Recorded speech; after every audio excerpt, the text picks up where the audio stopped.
Test, test, test.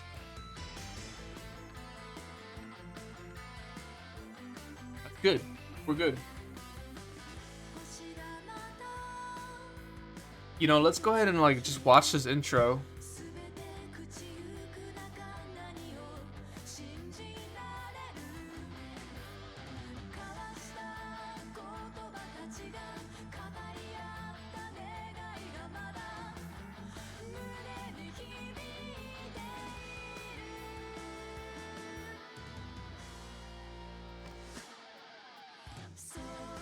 Wow.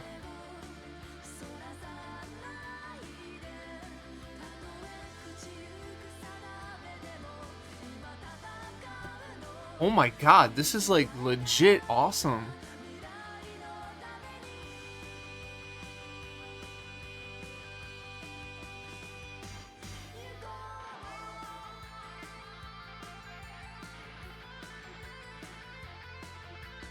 I'm wondering if this like was this originally an anime or something? Because this could definitely be an anime.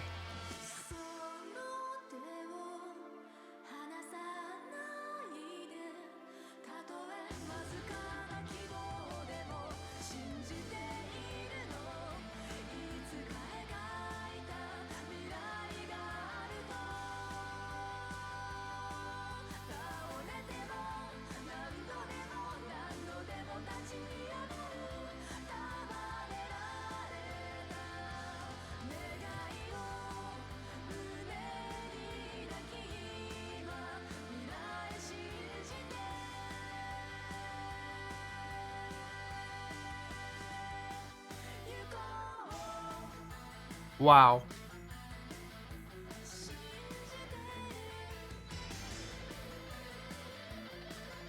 I didn't know I purchased a soundtrack, like a full soundtrack alongside with my game, but here we are, Rogue Flight. Ladies and gentlemen, we're about to play Rogue Flight, and it's available on PC Steam.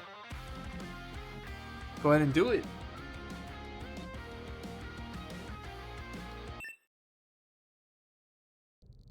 One thing about this game that I'm not such a fan of, and really it's at the start, the menu, the main menu is just all over the place for me.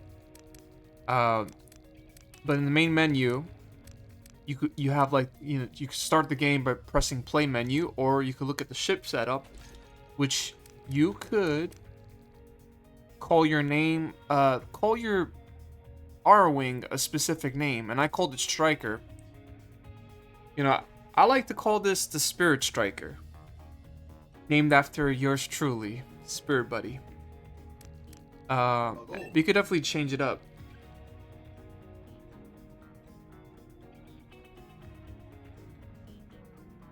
I'm not getting game audio? What?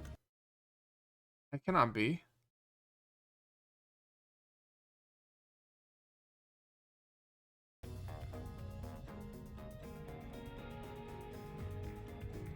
Is it better now?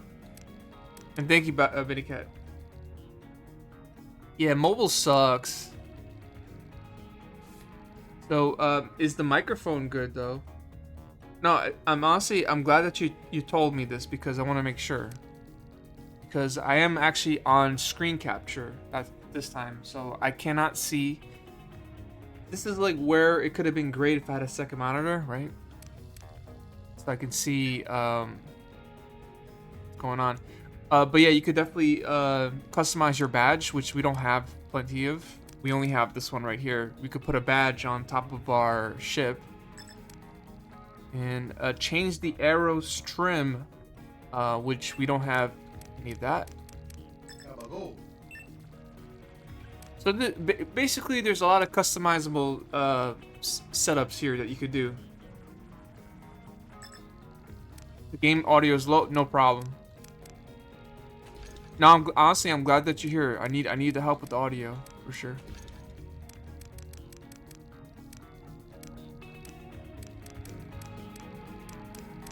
How about now? Is it better now?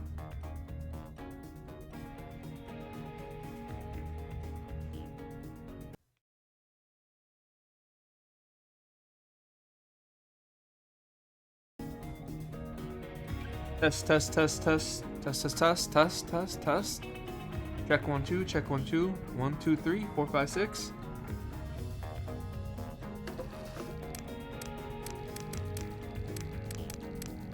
Oh, and you know, you got your resolutions, your frame rate, and you got like a VHS effect, which I'm gonna keep on. There's also a film grain that you got, like an effect that you can put on top of it, which I'm gonna keep here.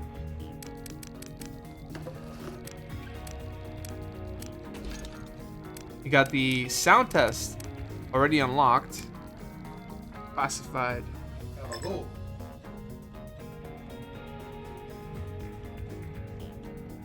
Oh, it's okay. Don't worry about it, Bitty Cat. You're good, man. Yeah, coworkers are annoying.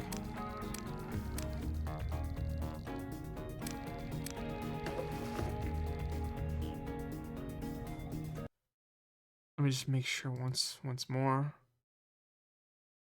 Yeah, I think we're good audio-wise. All right, ladies and gentlemen, we're about to play Rogue Flight. Check your G diffusers. Lock it in. Make sure your gear is all good and ready to go. We're about to take flight with the Spirit Strikers. Lock and loaded.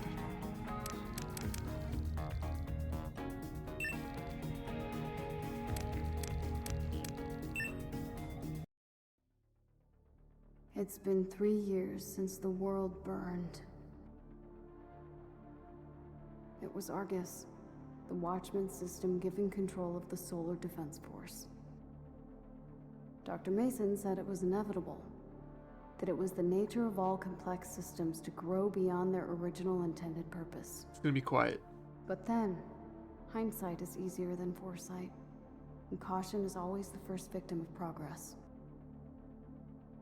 We don't know how long it took for it to decide to turn on its masters. Once it did, they say the war, if you could call it that, was over in less than 72 hours. 72 hours for the Earth Defense Force to be vaporized by an automated fleet of their own ships, and for centuries of humanity's achievements to be wiped off the face of the planet.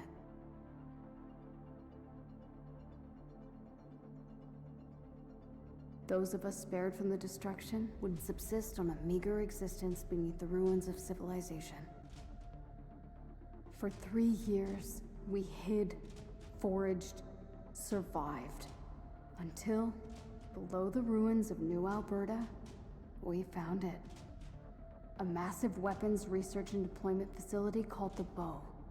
Nearly a mile long, protected by the mountains above it from the orbital strike. We only knew about it because of Griffin. Some stubborn, dogged resolve in that old warhorse that kept him searching since the first days of our exile. Hidden deep within the heart of the facility, we found the Arrow. A light space fighter with a singularity-driven core.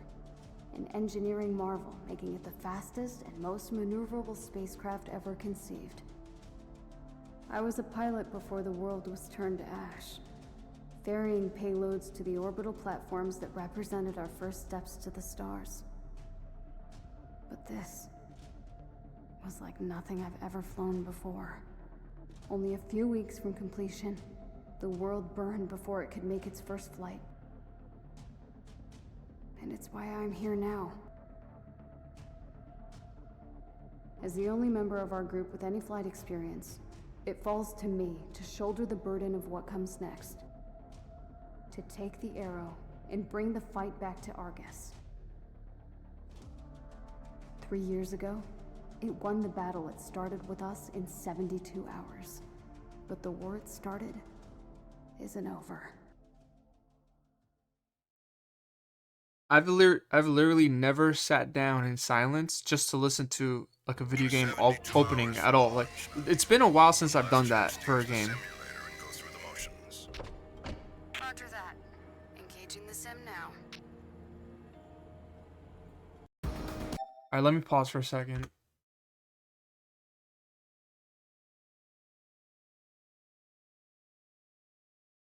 Check, check, check.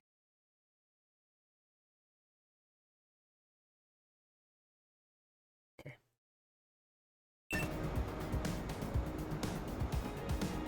Alright, hold before you go. Let's use a simulator to get you acclimated. Use the left stick to fly around. Press the R trigger or the A button to shoot your main weapon you'll need to destroy enemies to progress towards your objective. Really not a fan of the vertical, like the reverted vertical. Doesn't feel good.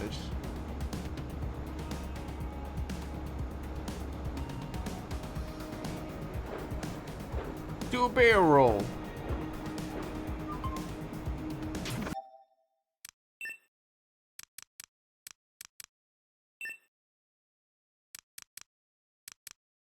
Yeah, I'm gonna invert the Y.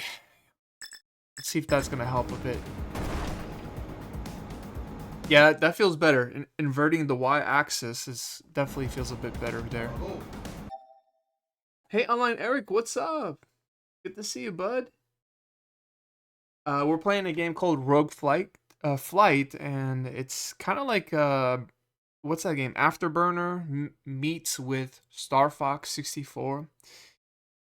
I gotta say, man, I think I've always been into like aviation stuff. Like, I've always not like airplanes, but I do like airplane models. I don't like flying on airplanes, but I always liked things with aviation. It's just like unworldly type of different thing there, and just it's so cool to just look at the different types of ships and flights and planes and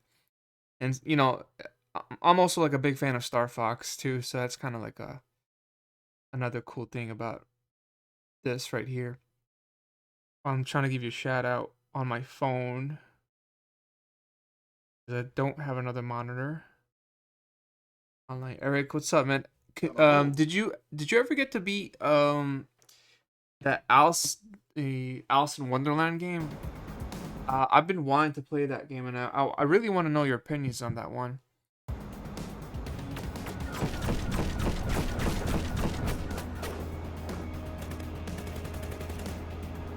Oh, you're absolutely welcome. Yeah, no worries.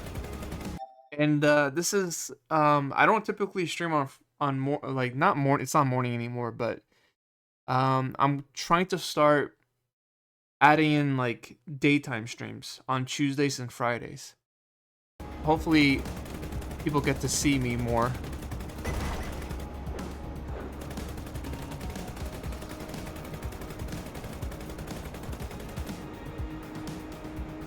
Pull back on the right stick. You can press the X to cycle through the weapons. Remember, you'll need to get through an area without being shot down in order to keep any weapons you've collected.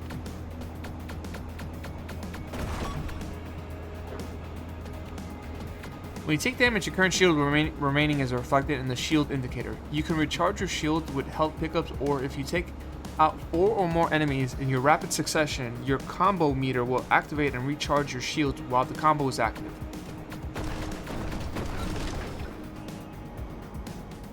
Special maneuvers are performed using the right attack. Press the up on the right stick to boost, deflect shots, and lock on to out-of-range targets. Press the right or left on the right stick to drift and use the wing trail attack to take out groups of enemies. Try aiming while drifting with the left stick. All special maneuvers have cooldown, which can be affected by equipped modification.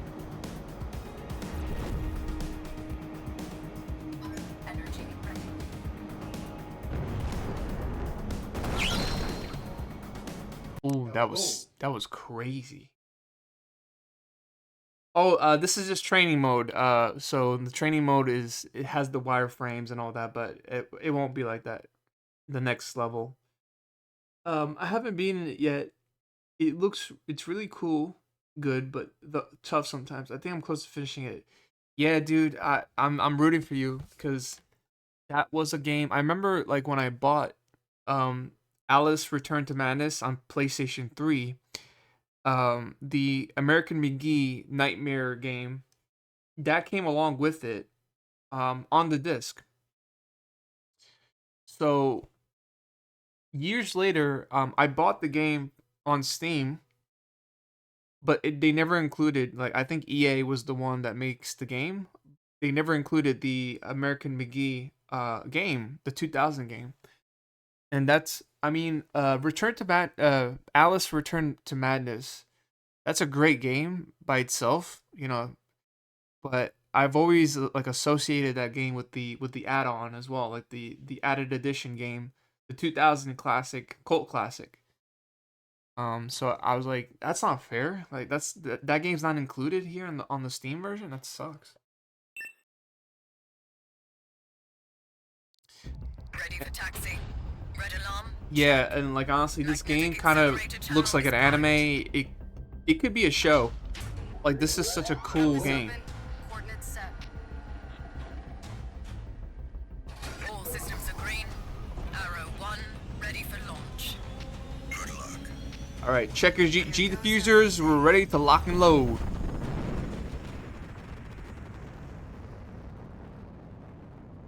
Chapter 1 from Ashes. Multiple signatures detected. Time to go.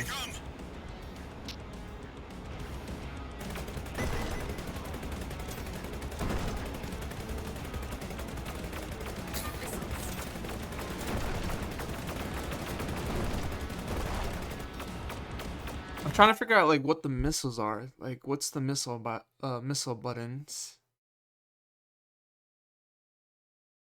But yeah, if you ever like wanted to play an afterburner game that's modern-ish, I say Star Fox because it is an on-rail shooter, like you're going on rails. But I think this definitely hits more home to like afterburner, right? And by the way, Afterburner Climax in the arcades, like I remember that game was on PS3 too. That is a game I've been wanting to be remastered or have a remake for. That's a good game that just was stuck on the PlayStation 3. It's still stuck there.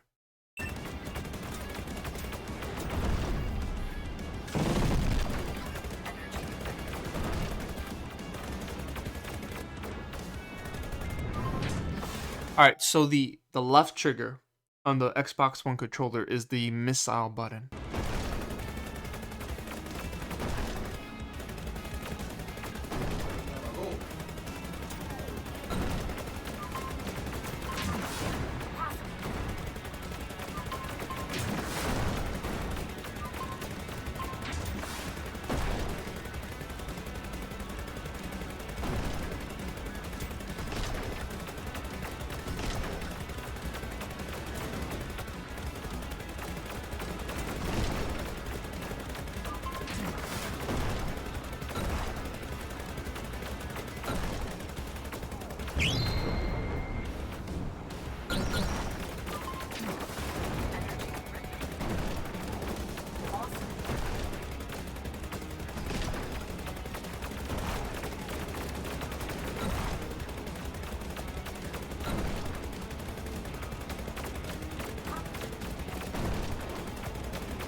I'm out of missiles, unfortunately. I used them all. All the missiles are used up. That's bogus. I got the Return to Madness on the digital EA store and it included the original. Yeah, on the. Did you buy it? So you bought it from EA store or Origins, right? From the Origins launcher. They do include it on there, but not on Steam. That's what sucks about it. Hopefully you guys can hear me with the microphone because like it is pretty loud on my headsets, but you know, as I'm talking, hopefully the game audio is not clouding up my voice. And by the way, there is a cockpit view. Let me show you.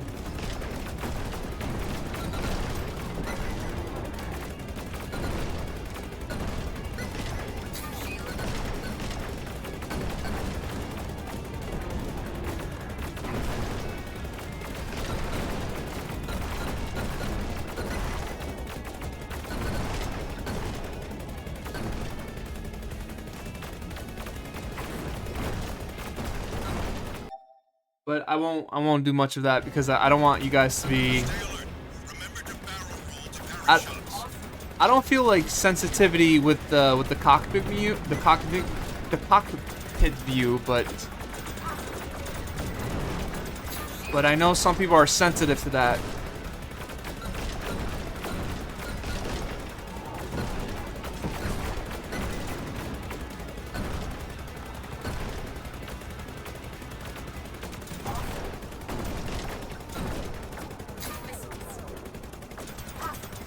Stratus inbound. Go for the engines, but avoid the jet wash.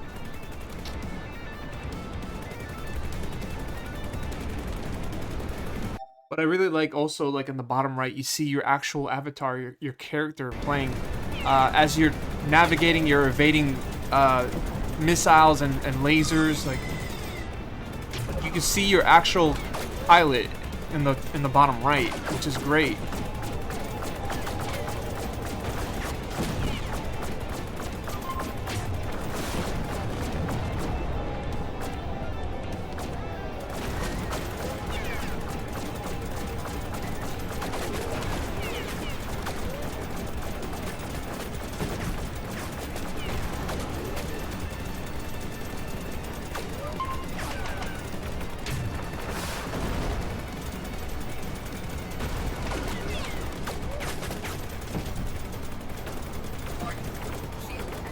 Shield's low. Watch out.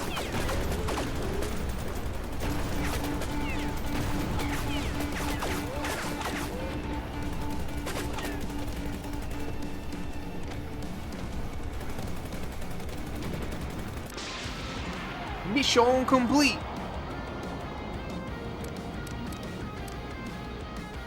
There's a continue button and a loadout.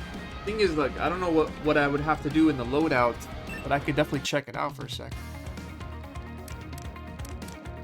So we got some aero modifications and tactic modifications there, but unfortunately you have to unlock them. You know, thankfully you don't have to unlock them via DLC, but you do have to play the game more to get more of these loadouts, customization. Advance on to the next stage. Yeah, I called my ship the Spirit Striker. Achieved. I'm breaking atmo. Good work. The scope's clear. Take a breather while you can. You're not out of the woods yet. You've got to clear the Badlands before you can engage the sublight drive. The Badlands. The orbital graveyard 2,000 kilometers above the Earth's surface, left in the wake of Argus's onslaught. A sea of orbiting debris traveling. I just never got to know the character's name yet.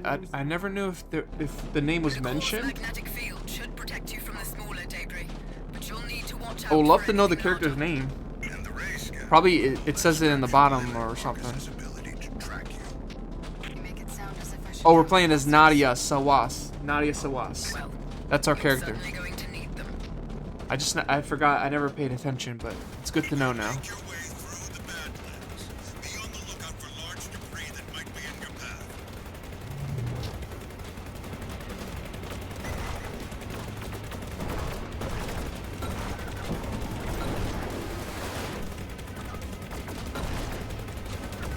Oh god.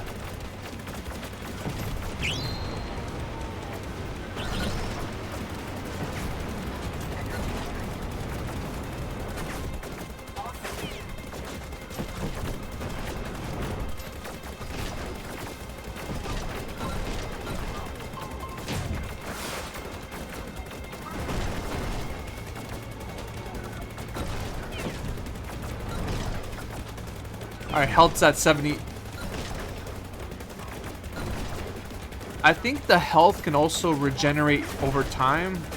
I don't. I'm okay with that. I think.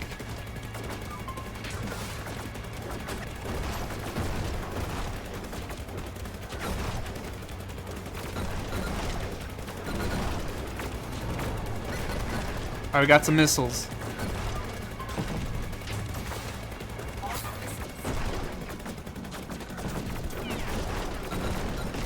Movement detected. More units incoming.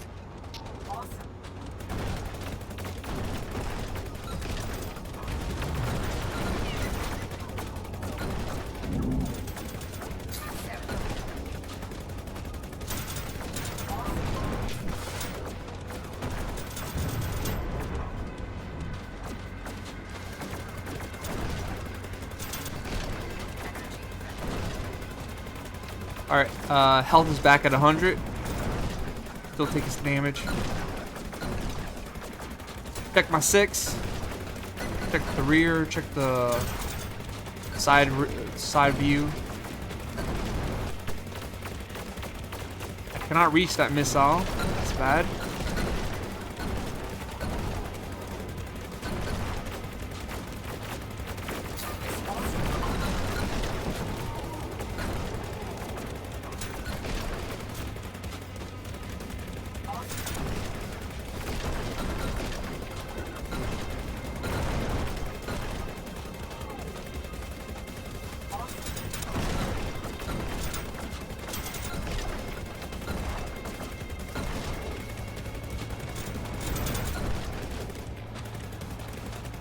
I mean, they kind of also tell you the progress on the top, so I don't know. I don't know if I like that, to be honest. I don't want to know how much longer there is in the stage. I just want to play it and see how long it would take me, but that's fine.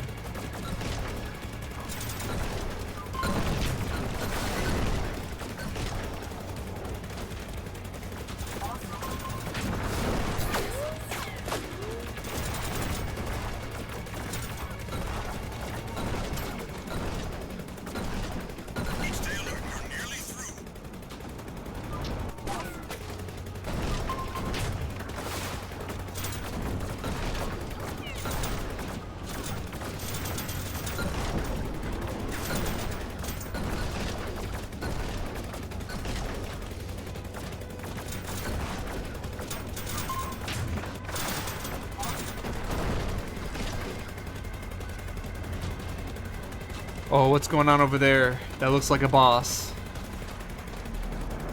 Evasive maneuvers, incoming hazards. Alright, oh man. So we have to basically just avoid all the obstacles here.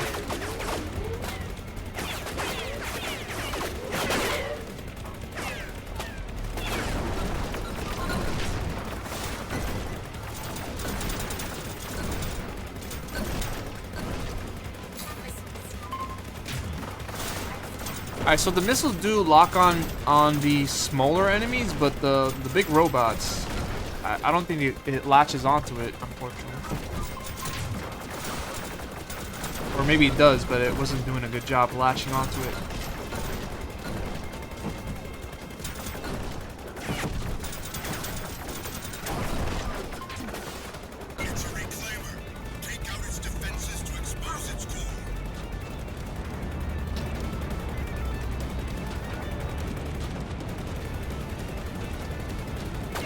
Here we go.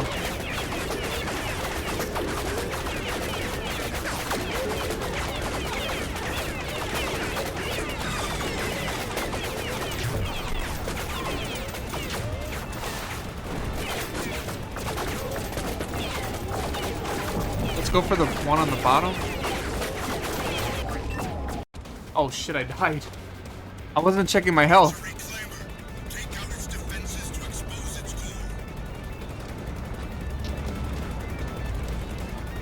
I thought I was being cool going into first-person view, but let's not do that.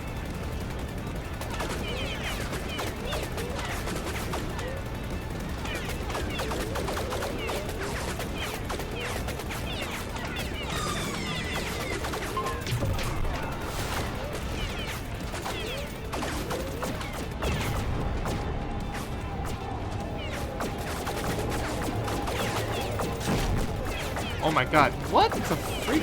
I took massive damage there.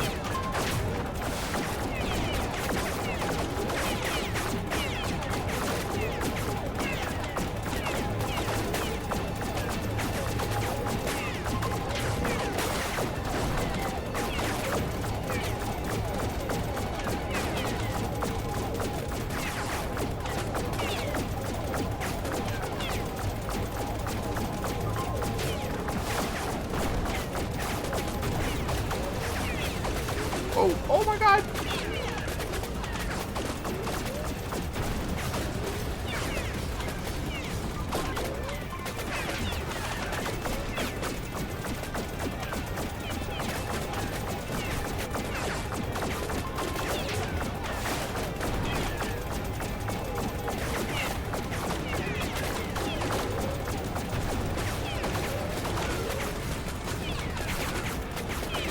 I'm at 28%.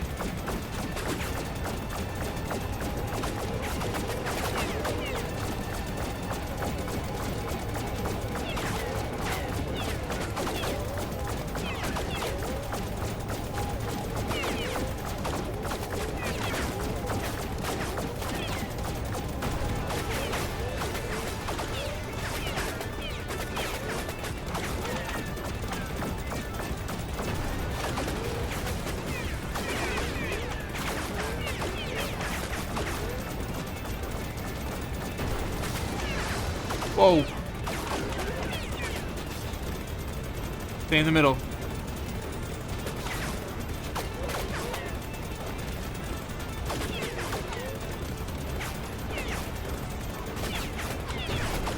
Got him.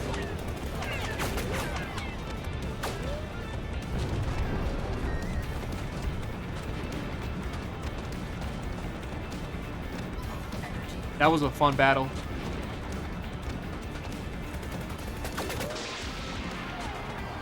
Mission complete. Final score, we got 13,000 points.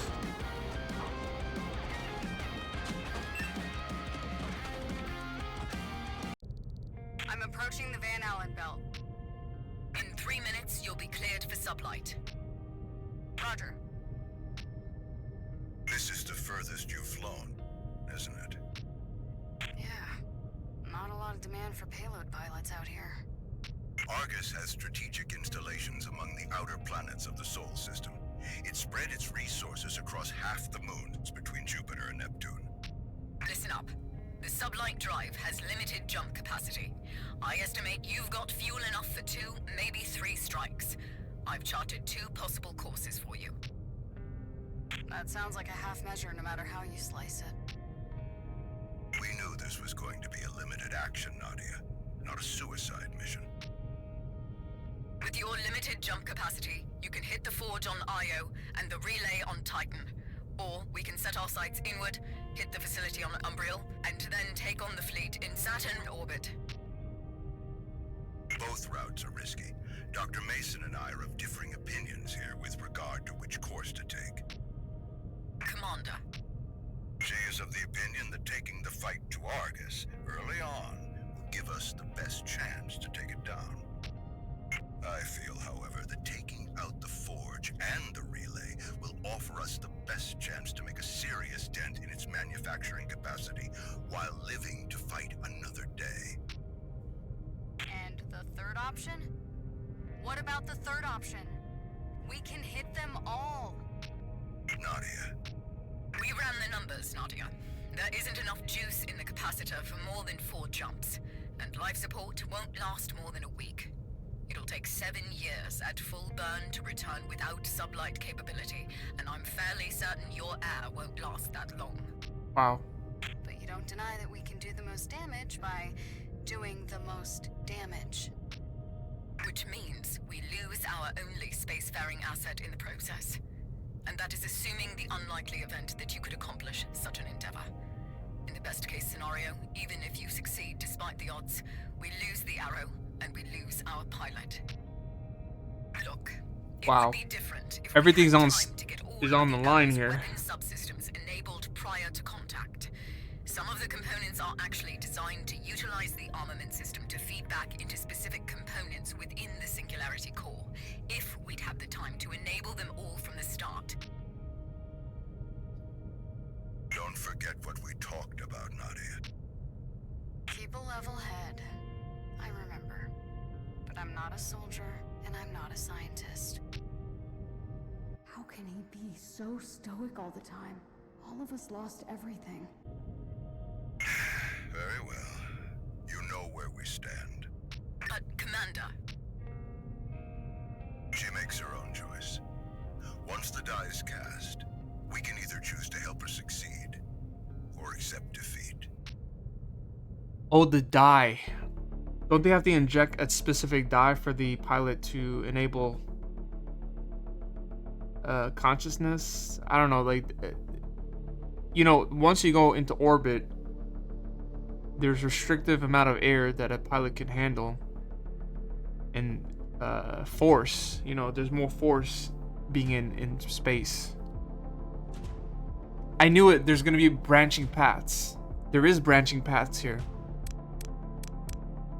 All right, so here's the 3 options.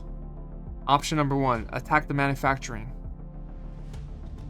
You know, the manufacturer that's making all these robots and missiles and all that.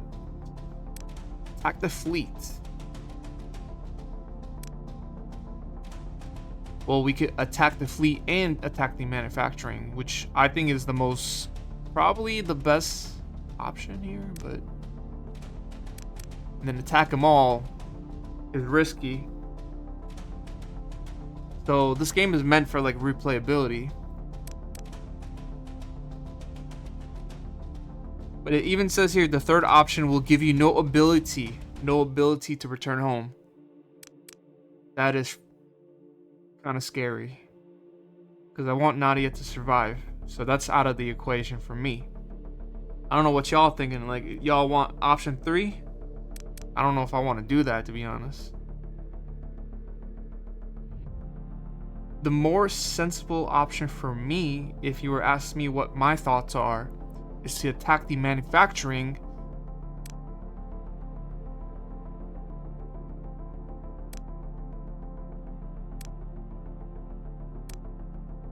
At the end of the 2, we're always gonna end at the specific planet over there, right next to the one with the ring next to it. So we're always gonna go there, but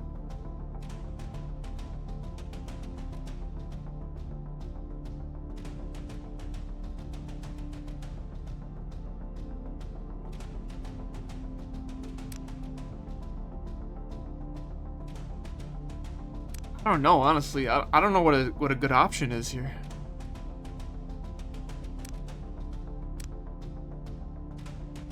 I mean, the further that I go, I'm gonna go with manufacturing. I'm gonna go with this option here. We hit Argus where it hurts. Fine, you two. I can read a room. I chose path beta. Is Io. Io, volcanic moon of Jupiter. A molten hell world where the Vulcan Forge processes the naturally occurring polysilicate isomers to create the sturdy alloys that comprise the hulls of everything, from the smallest drone to the largest cruisers. We can use this opportunity to take out a pillar of its drone production chain, the Kerberos carrier. The facility maintains a perpetual holding pattern above the Ionian South Pole. It was well fortified before the war, but we have no idea if Argus has made any changes in the interim. I guess we'll find out. I'm showing the Arrow's supply system is primed. Once you engage, you're going to experience some disorientation. Understood. Engaging in 3, 2, 1.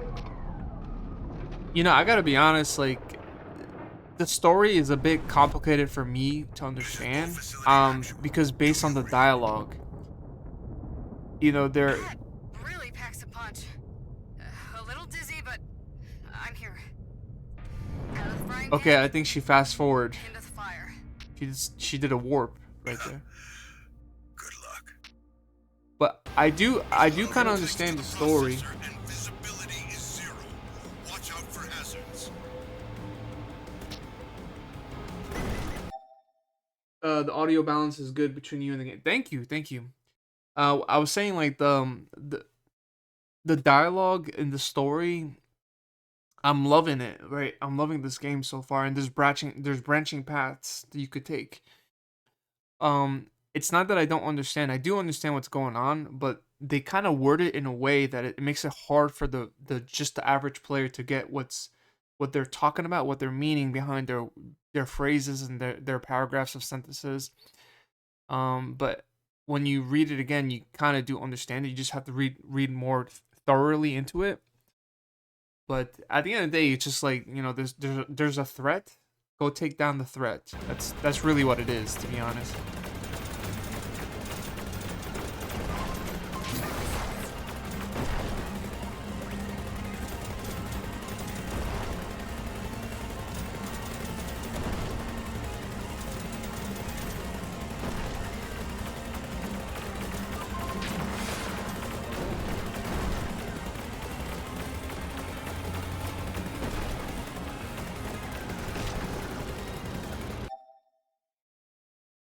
I am not only I am enjoying this game, I'm in love with this game.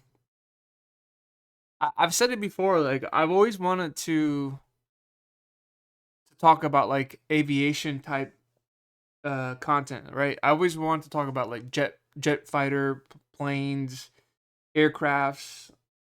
Long time ago, I've always been into it. Well, I don't like riding planes, but I do like talking about them. You know, I've always been interested in aviation, and it doesn't help that I've always loved Star Fox series, and I think like for the past 3 months I've been just playing like a lot of Star Fox stuff, and I wanted to show you guys because I've known about this game for like a year now, and I was like, when is the right time for me to showcase this? And I think today was the good time, the perfect time for me. And it's meeting my expectations through and through. It's meeting all my expectations, to be honest.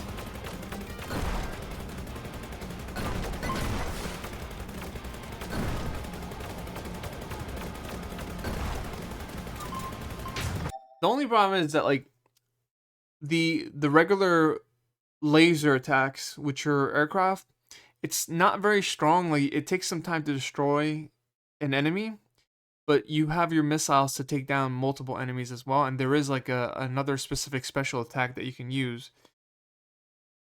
that could take out all enemies on screen, which I can demonstrate here.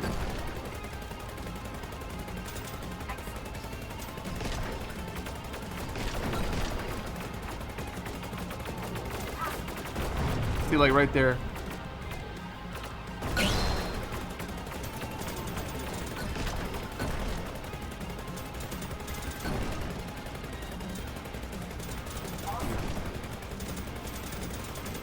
And there is a combo system as well with this game, which I'm not good at combo system type of games, you know.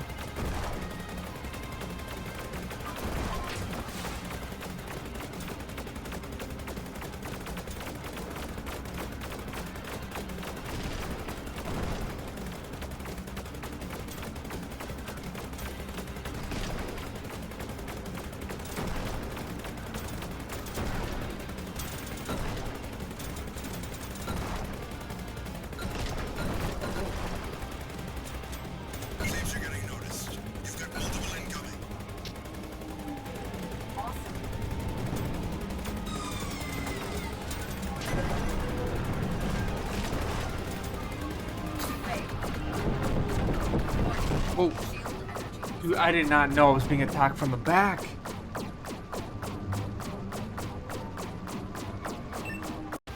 Thieves are getting noticed. You've got multiple incoming.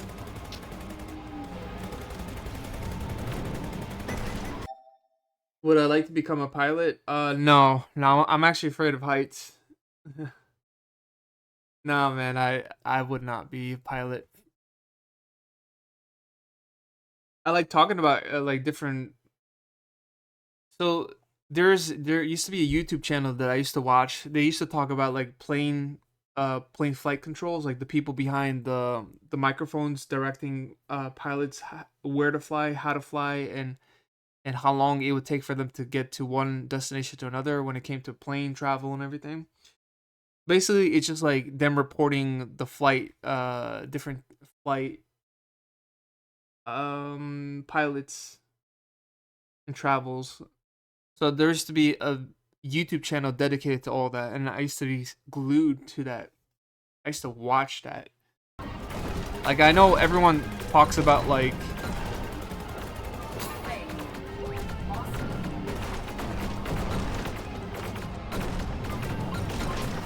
I know everyone talks about like background noise and stuff, like when they watch content and stuff. That was my background noise.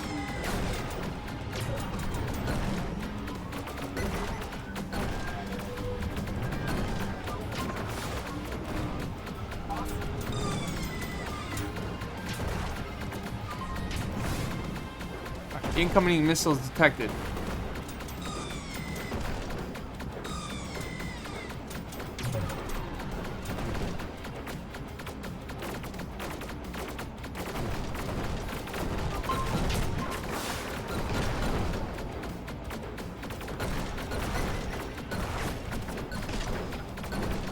probably the hardest route to take. Like we're in front. Like this is the fucking lava that we're dealing with right now.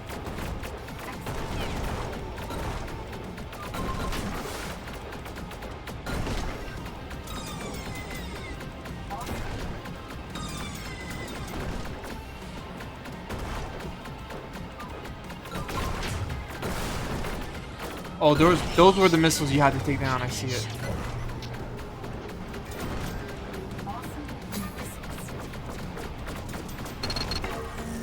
Whoa. Whoa, what the hell?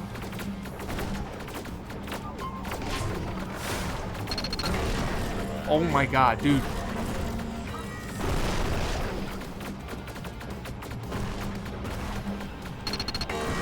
Whoa, dude.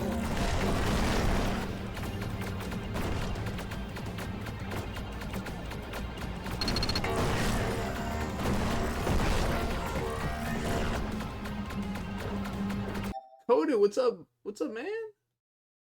So nice to see you. Yo, Coded. This game right here, it's not an anime. But it needs to be. This game's called Rogue Flight on Steam. It's basically, it feels like a Star Fox game, to be honest. And you know, honestly, on my YouTube channel, people recommended this game because I made like a top 50 Star Fox like game list, like 50 alternate games that kind of remind me of Star Fox. I dedicated like a full video to that. Like I just name dropped about 50 games, which is on my Spirit Buddy channel, I think, or Spirit Games. But on that video, people recommended this game, Rogue Flight, and I've always known about it.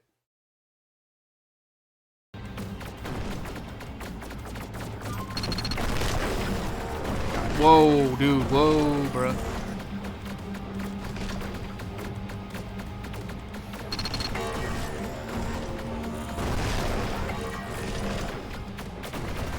They don't prepare you, like, they don't tell you when that's gonna come. It just comes.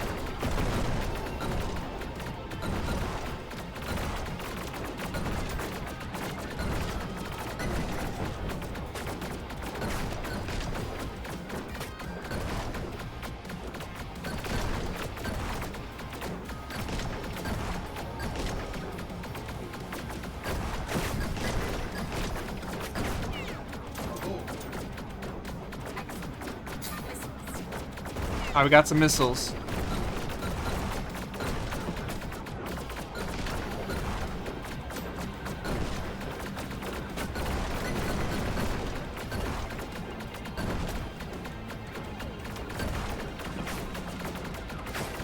Missiles down there. I could not even get that, dude.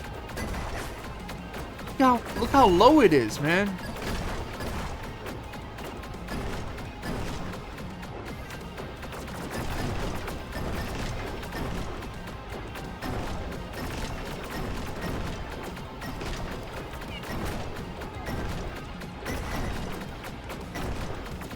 I guess the missiles spawn like whenever you do shoot down the enemy, it spawns right there.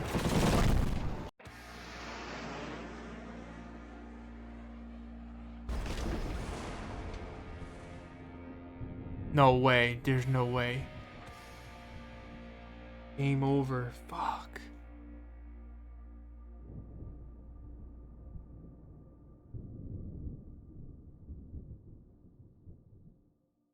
This game does look great. Yep. Oh man, there's limited there's limited lives. What? Well, kind of like Star Fox 64. That sucks. I will do another run. Let's do another run of this game.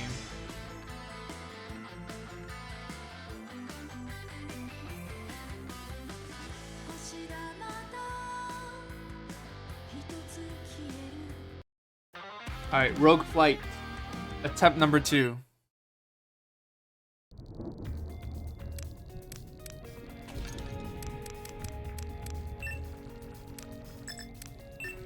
Alright, we got a new upgrade. The Vulcan. +1. I don't know what 4,000 RPS means. This is like legit like pilot stuff. That, you know, pilot lingo and all. But I'm gonna upgrade that anyways.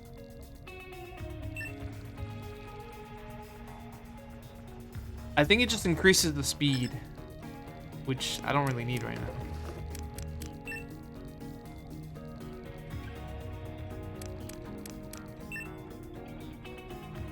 Or maybe we can continue from. Yeah, okay, we can continue. We have a save file. I can read a room.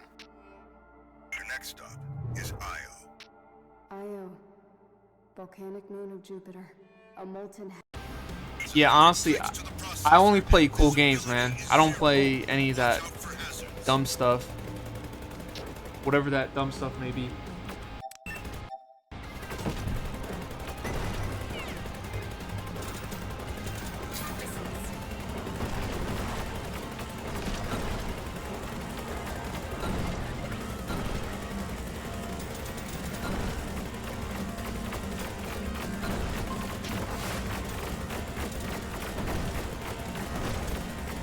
Bro, this is making me dizzy, man.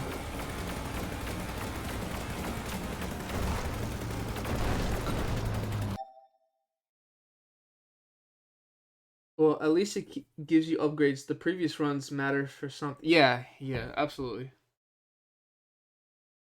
When you're playing Wii Sports, oh god. You know, I've had the experience of playing Wii Sports back when I used to play with some friends of mine, but um most of the time, like, it's just getting the controller to match up with the TV settings, you know? Not with the TV settings, but the sensor bar, which most of the time there was always the delay. There was always a delay when it came to motion controls. That's why I don't like motion controls. I'm sorry if people do like motion control games. I never did. I never really did.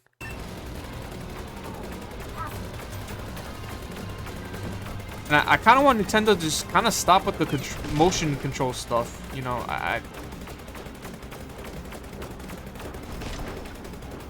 just make a great Nintendo console without the motion control gimmick, you know?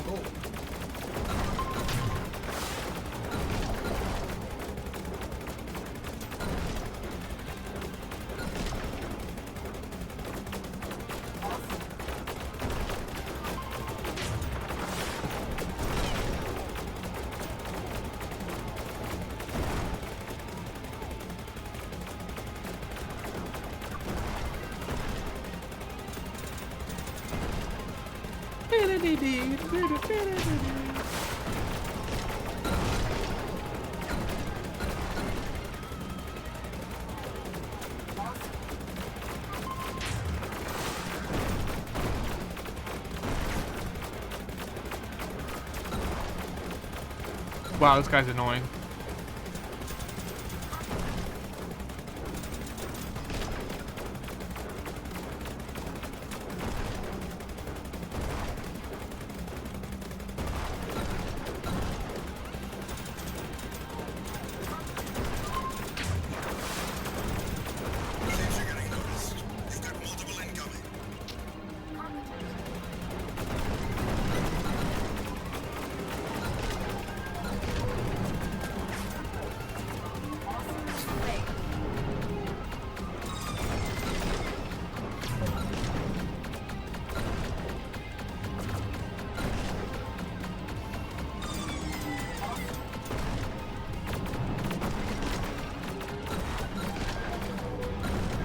I need to pause. Too much action.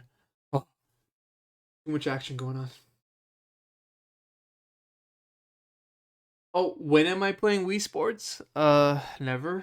I don't have a Wii. I mean, I think I have my so my brother used to have a Nintendo Wii for his kids, right? And I used to babysit them when they were really young, and I would play their Wii, Nintendo Wii. And they had like they had, I think, Wii Sport, Mario Kart Wii. And I think one day my brother was like, the my kids, they don't want to play any more games. They're really not into the Nintendo Wii anymore. I was like, okay. And he says, like, yeah, I don't even know if it works, but if you want it, you can have it. And I think I have a Nintendo Wii, but I don't think it works.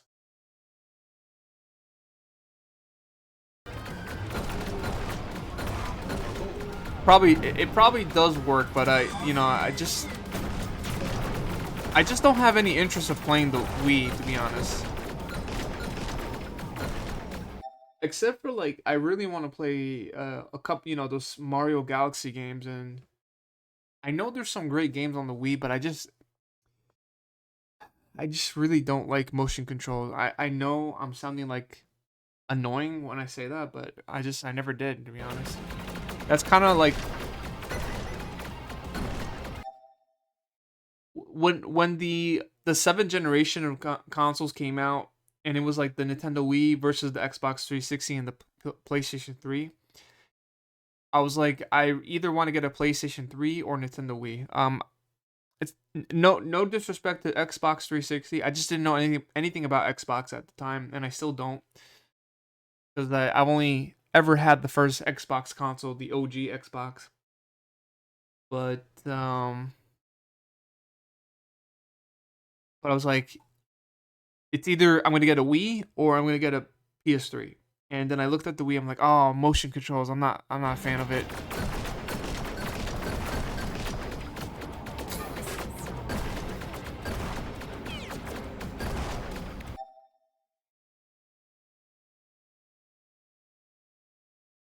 Yeah, I mean, it has great games on it. New Super Mario Bros. Wii as well.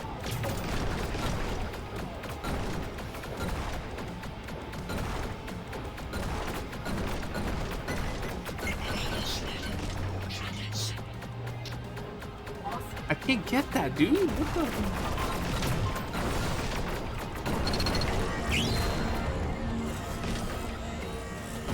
Ooh, nice dodge. Ooh, oh my god. Oh, ow, ow, ow.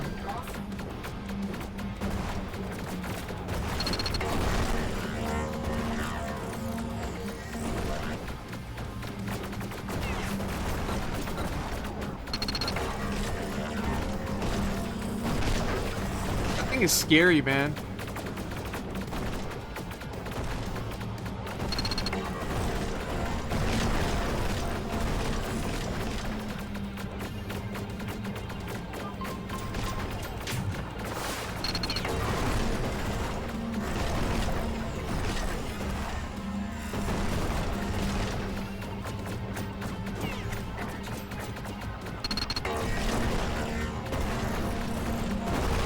Do I take this down? I might have to take it down.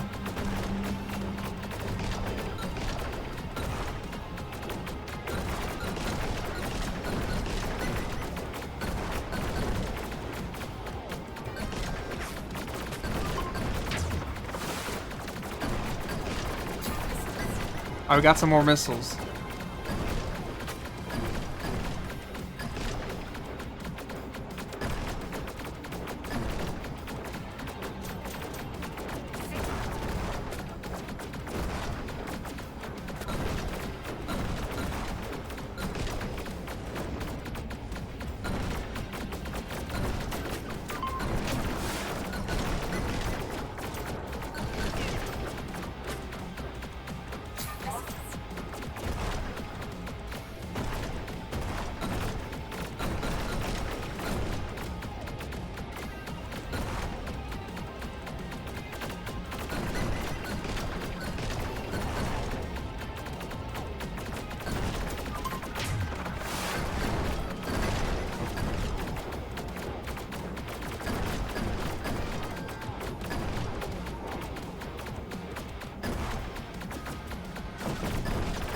Whoa, whoa, whoa, whoa, my god.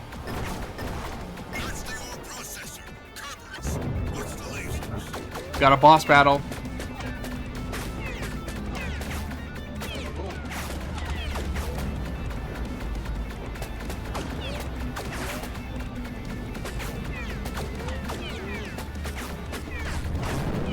Ooh, I just got some. I took some damage there.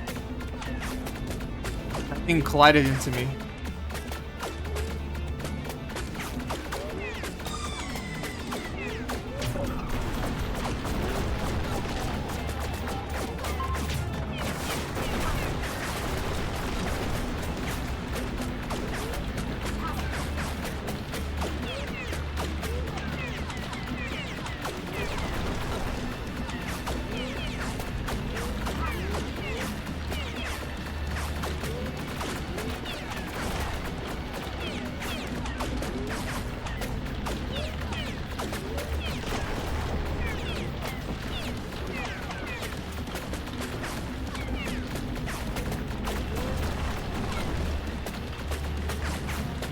What am I shooting at?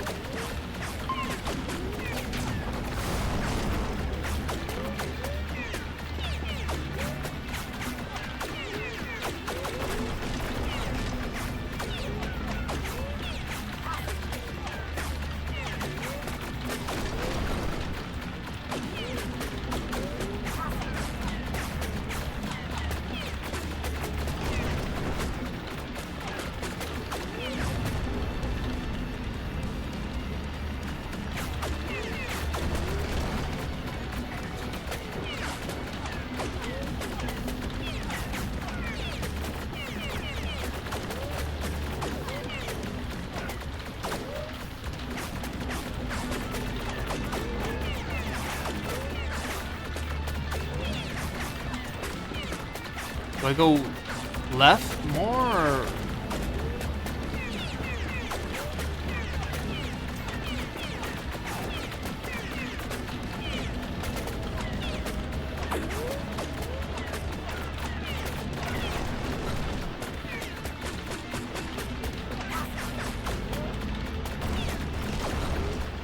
I'm not doing any damage to it.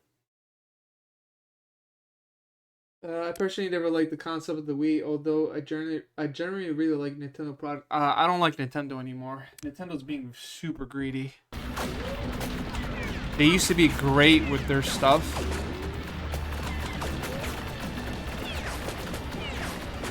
Now it's like, I don't know, like buying a Nintendo Switch 2 just feels wrong nowadays.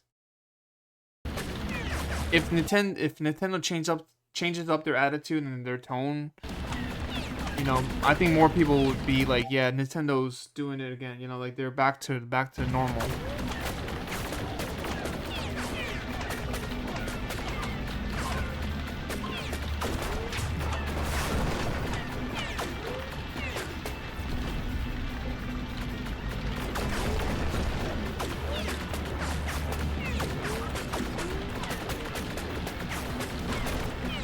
I don't know what I'm hitting. I'm like,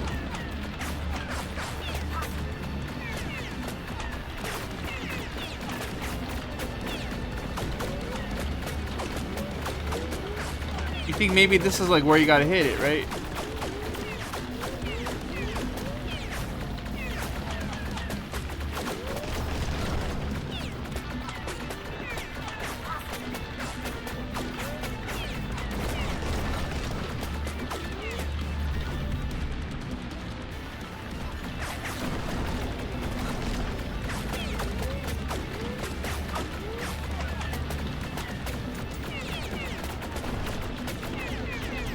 Tell me to go this way? What?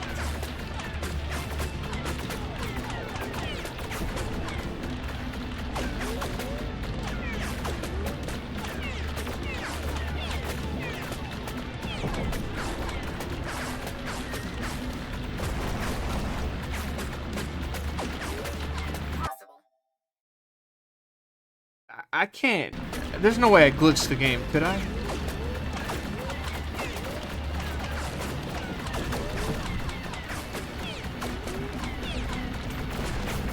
Wait, hold on.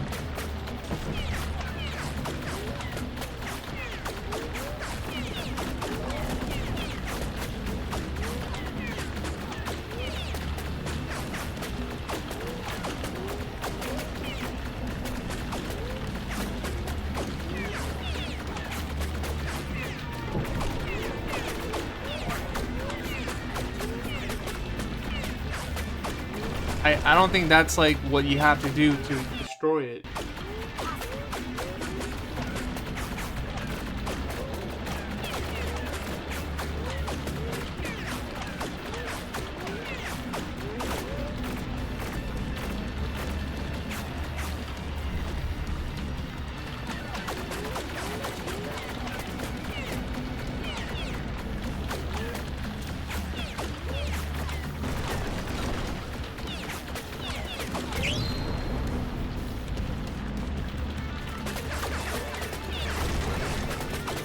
Dude, seriously, oh my god, I think there's a glitch.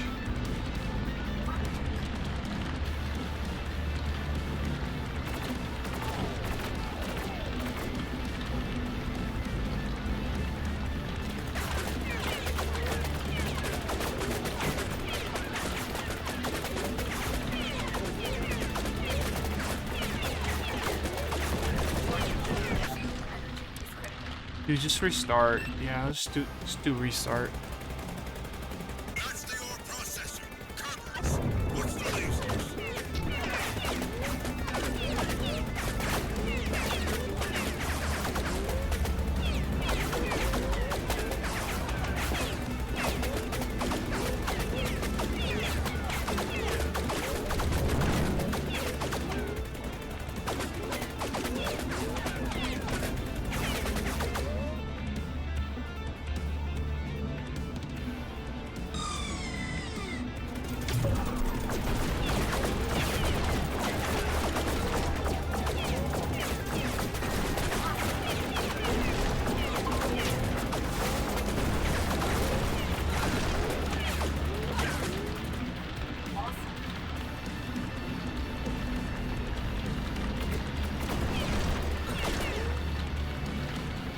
No, they're doing it again.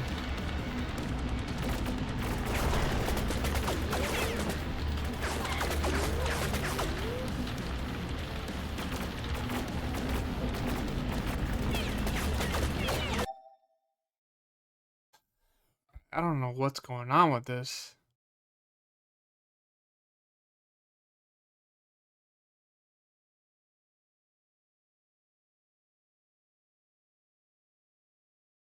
Like, what exactly is happening there? It can't be a glitch.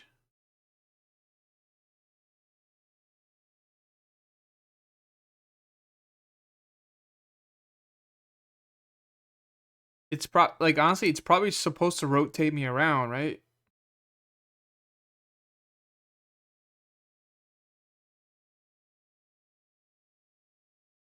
Why every time I play a game, there's always like a glitch? That's not good.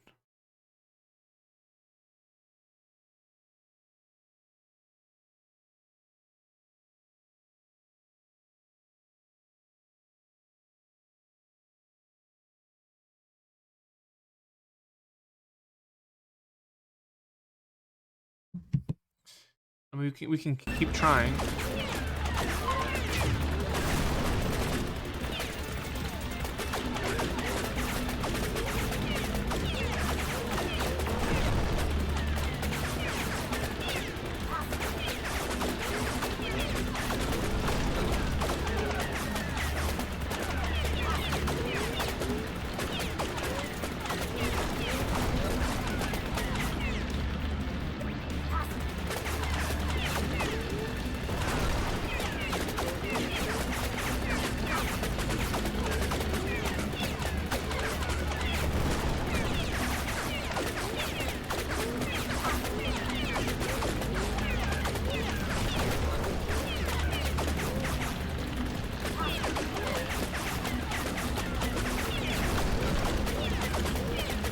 I mean, there's enemies coming out from here. Do we shoot this?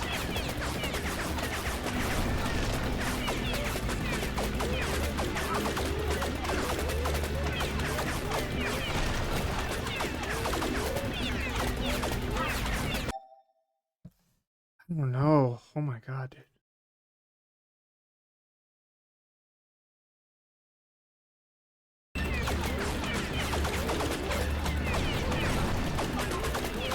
Wait, what is that?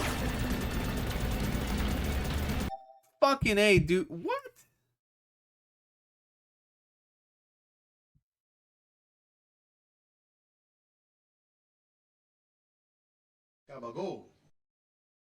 I, I thought that was like burning already. I didn't know you have to hit that.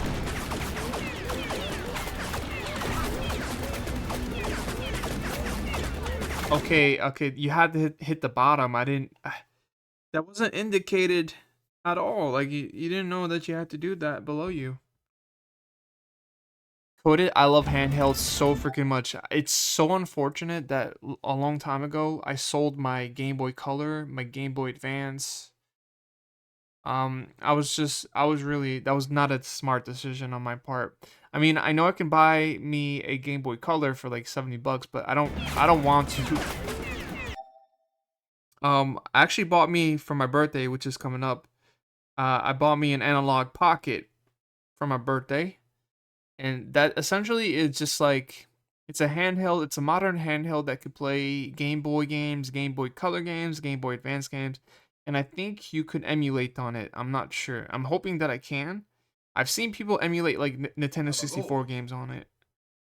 Um, there is peripherals where you can insert a slot into this specific handheld where you can play like Game Gear games, Neo Geo Pocket games, which I'm not really willing to pay more money for it because the thing itself is, it's kind of pricey. It's like not a bad price, but god damn, dude, I just remember like when the Game Boy Color was like $100 in the box, brand like back in the day when it came out, brand new, it was like $100, just for the Game Boy Color. I think the Game Boy Advance was like 150, right? So the prices are there. It makes sense, but I just wish there was like an affordable, do as you wish, anything that you like to play on it type of handheld out there,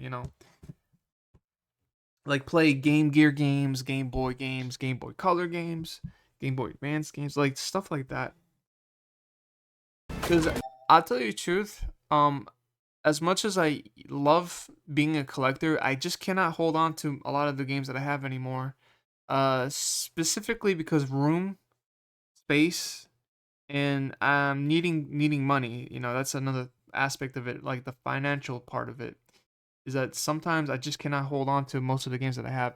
So instead of me, trying to go and get those consoles when there's handhelds, EverDrive is like really starting to become more appealing to me as the more we go down years down the line in terms of gaming.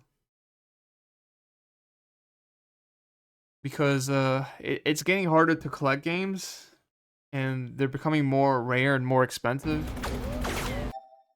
The truth of the matter is the only thing I just want to finish collecting is Pokemon, the mainline titles, which I do have a good amount of collections of. But the only thing that I'm missing is the modern games like Pokemon Sword, Shield, Scarlet, Violet, and coming soon, Arceus as well, ZA, and then the new games coming out for the Switch 2, Pokemon Wind and Waves. So I think that's like really what I want to get next. I have a full collection. So I have a full collection of my Star Fox games. Like I have all the Star Fox games and I have all the F-Zero games. And I just want to get all the Pokemon mainline title games. And I think I should be good. I think I'll be good if I was able to keep up with Pokemon.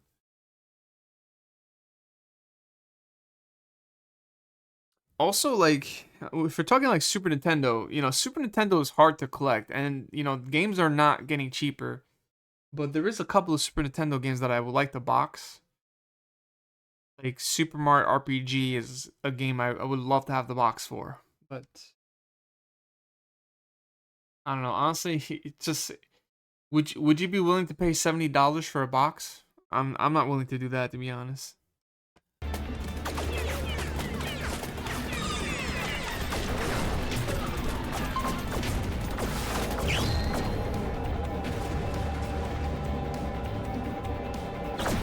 Oh my god, dude, I thought I froze. Dude, I got scared for a second, man. Oh my god, dude. Look, I know my computer's ass, but please, just work. Because this game's bomb. This is the bomb right here. Like, I want this game to be good, and it is good.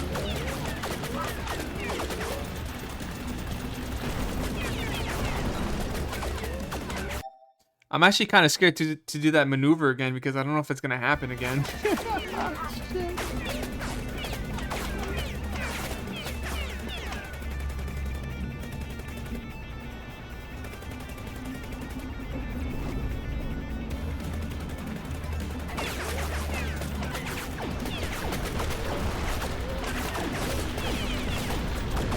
We'll do it again. I don't care.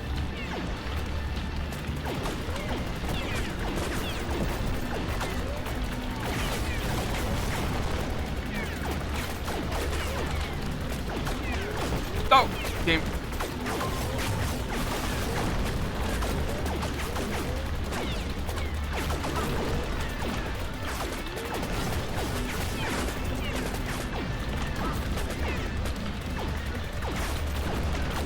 put me at a bad angle. I can't barely see.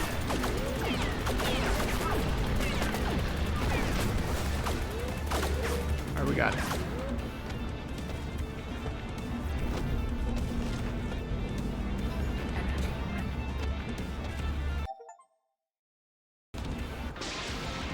Mission complete. Thank you. Thanks so much. Honestly, I'm just surprised that people showed up today because I usually get scared about my Friday, the daytime streams. I get worried like people will show up. Like the nighttime streams, I hope that people are able to come around, right? But people do know that I stream in the nighttime. But fuck it. What if I became a daytime streamer? I don't know. Coda says, I want to buy physical copies even if I get the third-party handhelds. Yeah, that's fine. Whatever you need to do to game, man. Honestly, whatever you need to do to play some video games. Cav says, I still have my old Game Boy Advance, just not sure if it works. Well, if it doesn't work, there's always people willing to repair it for you because people could solder it and make it good again with the battery and the components and the mothership, the mother chip, the chip component inside of the Game Boy Advance. You know, people could repair that. That's kind of what you're doing with the PS2 games. I understand the room situation. I had to try new strats like over-the-door organizers so I can actually have space. Yeah, dude. Since I moved, so this is. I wish nobody ever has this experience. But in my old place, I had all the world. Like I had all the space for games, right? I could put cabinets. I could make space. But like, since I moved, I basically went from having a spacey room to a. I don't want to say this is a cubicle, but like, you know, there's just not much room. I mean, I love this room too, like the one that I'm in right now, but there's just not much space to have like even like a monitor. You know. To have like a normal gaming setup, a streaming setup for me, it'd be hard here where I'm at. You have your old DSi, but I need a new charger and a cartridge or mod that just has old. Yeah, dude. When it comes to DSi, DS games, Nintendo 3DS, I'm like, find me an EverDrive. I'll pay $100 for it. Just have all the games on it. But the thing is, like, I need to stream them too, so, you know, I would love to stream them one day. Or if I could use emulation as well. You see, like, having a collectible or having something that's a pricey game, it's like you really, like, either you really need to have it, or it's just going to be there collecting value, and it's like a game that you probably won't play too much about it. But if it's a game, like give me an example of a game that you really love. I mean, a game series, right? Let's say you love Kirby, and let's just say like Kirby's Adventure. I don't know what consoles that's on. Let's say that game's about $150 complete in the box. And let's say, you know, you have about like $300. You just spent $100 on bills. You have $200 left in disposable income, and the game costs about $150, right? So you spend a little bit of money on food, and then now you still have like, I'd say $160 left. And you say to yourself, oh man, I really want this game. Right? I really want Kirby's Adventure. So you buy it, which, do you feel guilty about that, right? No, I mean, if you really wanted it, and you have just enough to roll over into the next week, that I don't know, honestly, that I don't know. As long as you don't break the bank and you're able to afford food and rent and bills and everything, like, as long as you still have enough money to survive, then I don't know. It was the primary communications relay for the Sol network, and Argus likely uses it to coordinate activities in the rest of the system. I'll continue the conversation in just a second. I just want to hear this.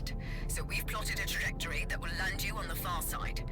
You'll need to make a suborbital approach beneath the moon's cloud layer to avoid detection. Then utilize the launch window on the opposite side to bring yourself in beneath the detection net. With the Saturn relay intact, there's a chance they may detect your approach. Little But we're committed at chance. this point. I love how she Moon's said that. atmosphere is composed of storms of liquid methane. Our hope is that it gives you enough cover to sweep through relatively undetected. But make no mistake, visibility will be poor, and there is an enemy presence you will have to contend with. As long as it evens the odds. Am I good to jump? Correct. This will leave just enough reserve to return to a secure perimeter on the dark side of our moon. Confirmed. Engaging.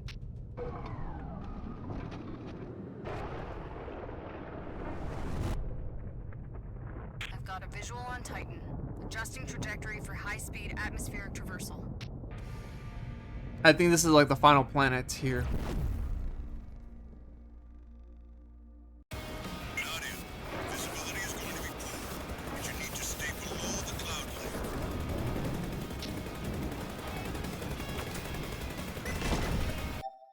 layer.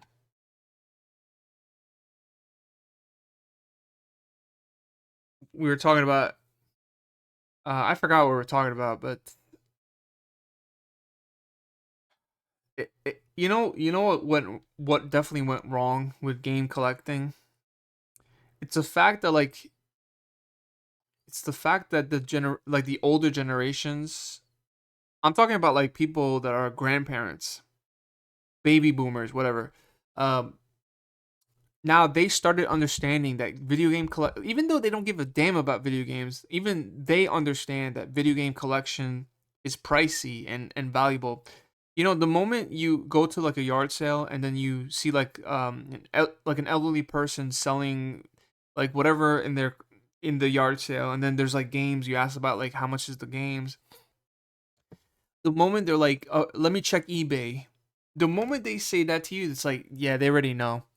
That's when it sucks, man. You know, I was never really I wasn't really a fan of like someone going to like back in the day, you know, people would go to a yard sale and they would buy like a good collection of N64 games from like, you know, from the kid's mother, like, or the grandparents selling off collections of their own, and also of their grandkids, of their, you know, their own kids. And sometimes in the mix of the collection in the yard sales, there would be like video games. And obviously, sometimes the parents or the grandparents would not know how much a game is worth. And I felt I don't like this. And you know, we all got away with something, you know, for very very cheap. But I never really like when someone would buy like a box load of games for like $20. It's a great steal, but it feels so bad. Like, but now it's like now the parents and the grandparents know about these games, the game values, and how much they're going for, and they're like, "Let me look on eBay." Like honestly, the moment you hear "Let me look on eBay," it's like, yeah, just walk away. It's not worth it. Like obviously, you go to yard sale to get a good price on anything, not just video games, but like, you know, if you want to buy like designer clothes, you know, if there was a designer clothes for like $100, you know, you want to walk away buying that same designer clothes for like $45, $50, but not like, you know, I think like buying it for five, it's like that's really, I mean, if the person's willing to give it to you for $5, $10, that's on their part. But I think what happened, like ever since the rise of YouTube and people recording their yard sales adventures, I think eventually some older generations of people, I'm talking like parents and grandparents, start taking notice, started watching some of those videos, like, hey, wait, didn't I sell like those Super Nintendo games that I had in my garage, and they're going for $150? What? So like now people, not just like the young generations, our generation, even the older generations, like everyone knows now that video games are valuable. So it's really not worth it anymore to go to like Goodwill or to it's not worth it anymore to go to yard sales. It's not, honestly, if I want to buy a game that's retro, I just have to bite the bullet and go on eBay because that's really what it comes down to be honest.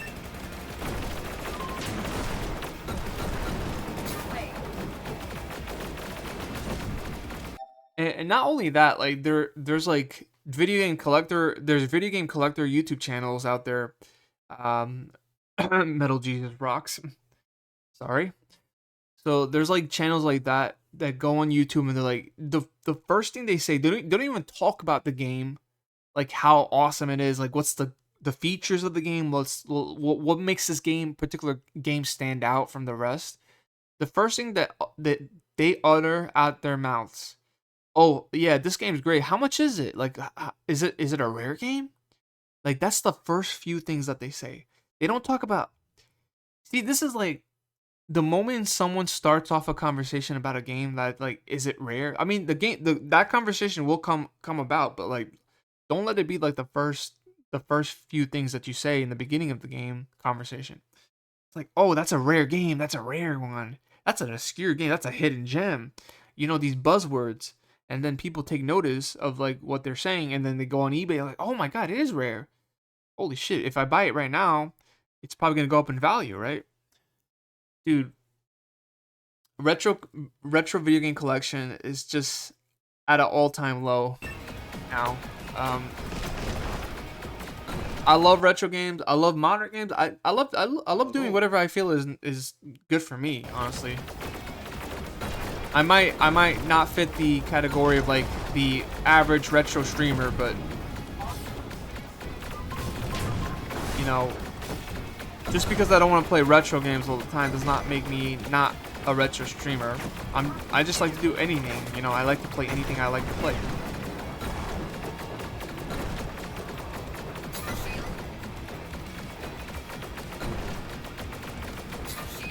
Heal.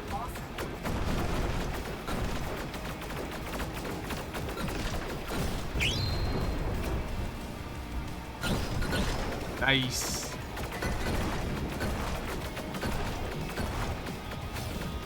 Oh, by the way, I'm on normal difficulty. This is normal mode. People spill too many secrets on the internet, and then the world catches up. Feels bad. Yeah, it definitely feels bad for sure. It still upsets me to this day that Rado on PS2 costs over $300 for no reason. Is that a shoot 'em up?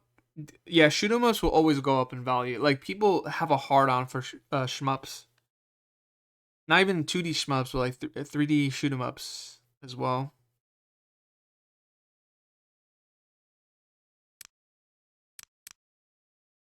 Oh, I'm guessing it's not a shoot 'em up, is it?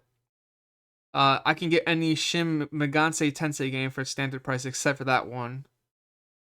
Let me see what you're talking about. Righto? I'm not familiar with that game. By the way, as I'm looking that up, there is a couple of videos I'm going to be releasing tonight on the archive channel. So hold on for that, and hopefully today's stream will also be available.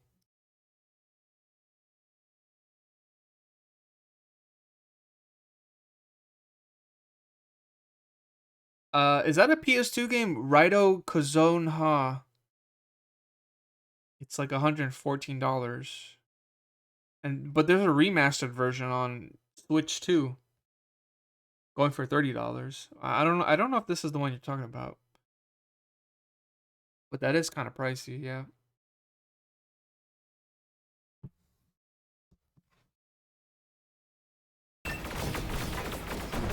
Yeah, because honestly, the reason why it's that price is because some popular YouTuber that specializes in RPGs or, you know, RPG simulators,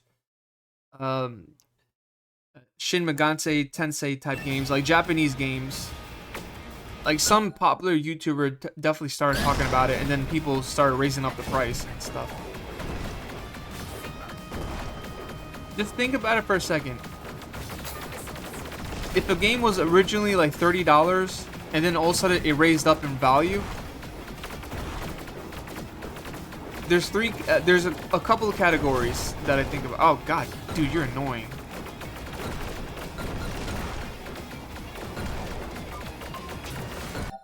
Either it was because of pandemic, two was because there was a popular streamer that talked about it and people are searching it up, and three, it was probably a low printed run.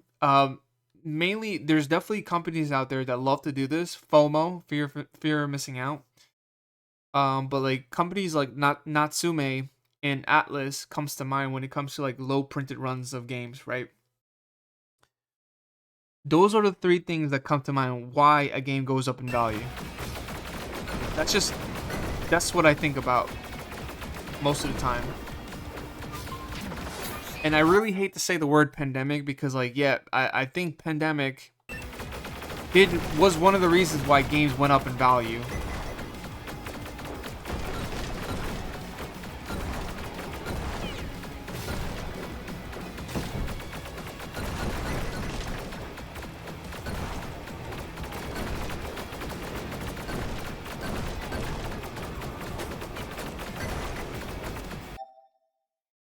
Just think about it for another second. Let's kick around the video game category. Right? Let's dance away from that. Let's dance away from that for a second. Let's move on to like Pokemon trading card collectibles, right? Trading cards, Pokemon trading cards. Now, ever since like Logan Paul and all these famous YouTubers, TikTokers, and everybody before they all talked about like the Charizard and all these base set cards, and yeah, those cards are still in in demand. Like people were seeking them, but it wasn't bad to the point where not everybody's talking about like yeah, Pokemon trading cards. Like I've seen videos. There's a video of a kid now like they like I'm saying like this kid is probably like 6 7 years old, right? And he goes up to one of the Pokemon trading card vendors and it's like, I have a card that's like $80. It costs $80. It's the value of it is $80. I'm like, dude, like, it's just a when I was collecting Pokemon cards, I never once thought about the value of it. I get it. It is a career now. Like people trade and they do a business off selling cards that are valuable, and I get that. There is a market for it, but it's gotten to a point where even kids are starting to be like the vendors themselves. Like they're trying to be resellers, and it just because how accessible the internet is now for everybody. I don't want to sound like a dinosaur, but like, when the first set of cards for Pokemon came out, the only way we knew about it was from word of mouth, right? And we never really thought. I mean, there's some people that kind of caught wind and like, I think one day the holographic Charizard and the Venusaur and the Bulbasaur holographic cards, they're probably gonna be worth something one day, right? Because they're probably the hardest ones to pull from a pack. And we never knew what the values were of these games. We just knew that they looked shiny, they looked great to collect.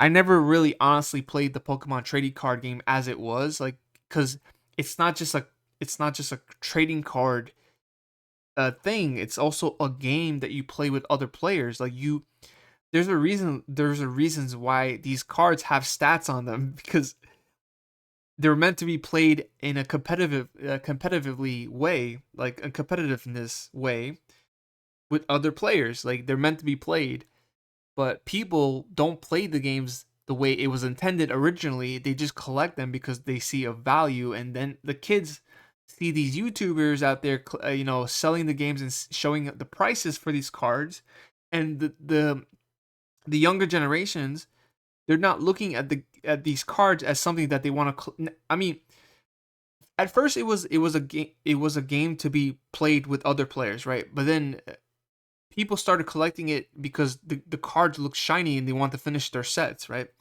But now the young generations are not collecting these cards because they want to complete their sets.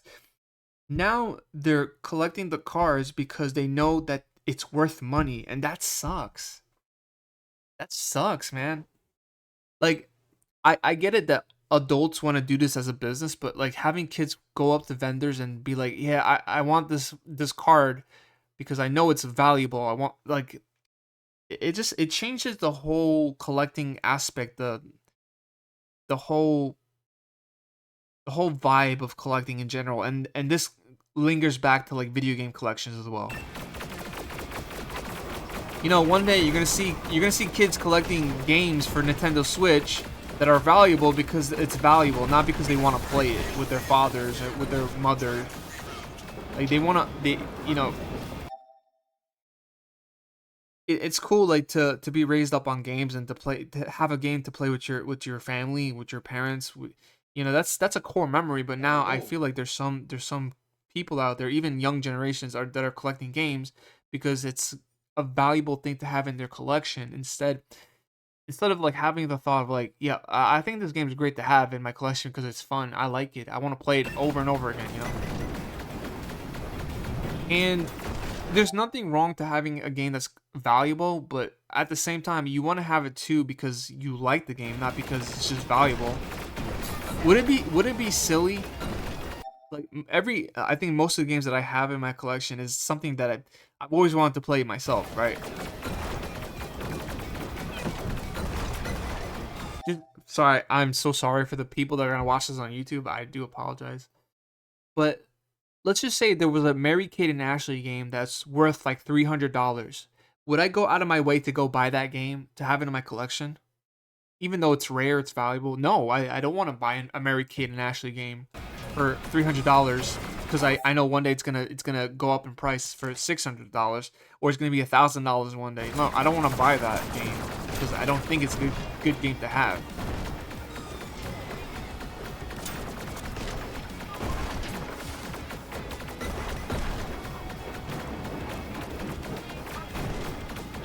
So much going on screen. I can barely see what's going on.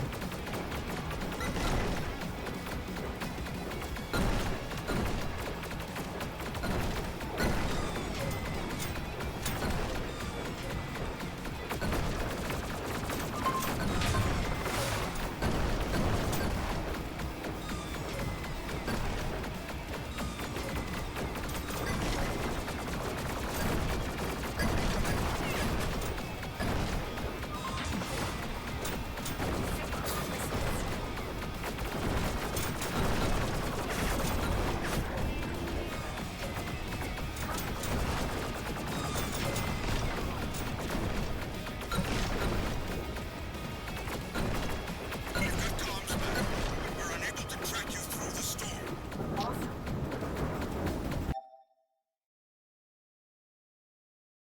It used to be way more expensive on eBay, yeah. And another thing, the moment someone says, if there's a game, if you go into like a game store and then like someone, you say, hey, is there any wiggle room? Like, I see the games, you're selling this game for like 150. Can we do 135? Like, the art of negotiating is I wouldn't say it's dead, but it's like, there's more people resisting the negotiation when it comes to I obviously don't lowball a seller, right? If you're at a convention, you see a game you really want, and it's like $150. Don't go like, would you be willing to do 120 for it?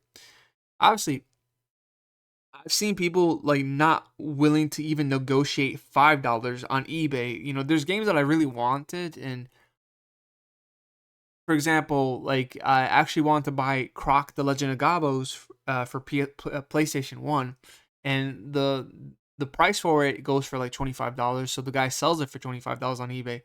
I was like, would it be okay if we can haggle down the price to $20? And also, by the way, just so you know, this seller has also make an offer button that you can click on eBay. It's like a button that you can click, you can make an offer. So I'm like, okay, $5 down, that shouldn't be a problem. They're like, no, I'll give you $24 instead of 25. I'm like, then what's the point? That's just $1. Like, it doesn't feel like a negotiation. It just feels like you're just doing me a favor. Like, oh, okay, look, this guy's too cheap to pay full price, right? And like, honestly, there's people out there like that. They're so They're so petty in that way. They're so frugal to like just do an offer for like $3-4 down. That's why I just like, I don't know, man. I try not to buy games anymore.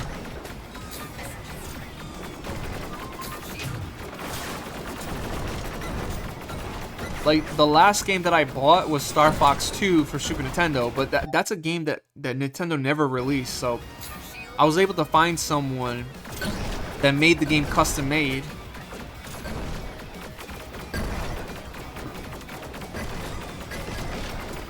And like honestly, even with even the game that I purchased, Star Fox 2, the physical cartridge, you know, I went ahead and I bought the cartridge, and I bought the game box on Etsy, and I bought the manual on Etsy.com as well. And even then, I had problems with sellers because, like, honestly, so for the box, I had to wait an additional week because the guy said like, "Oh, if you want the package to be expedited, you have to message me." I'm like, bruh, bro. Every customer that buys something wants that specific something to be shipped as soon as possible, and they would love to have it at their doorsteps within as quickly as possible. I don't have to message you to let you know that I want a product really quickly. All right. So I left this specific Etsy reviewer. I'm like, you know, it's a good product, but the seller is kind of like lazy to ship the product on time. I don't care. Like that may have ruined their ratings, but that was annoying.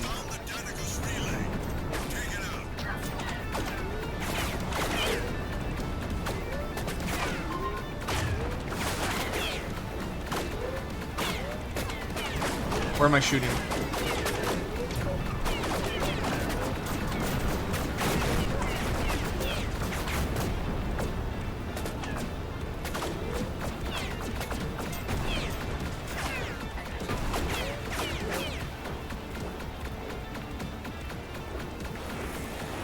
Whoa, whoa.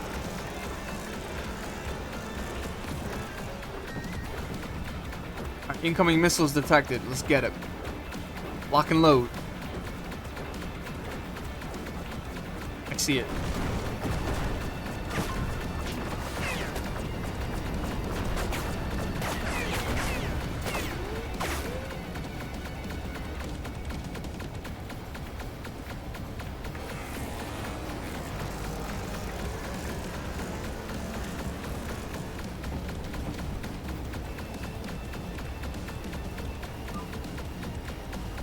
I'm not close enough to get the missiles, but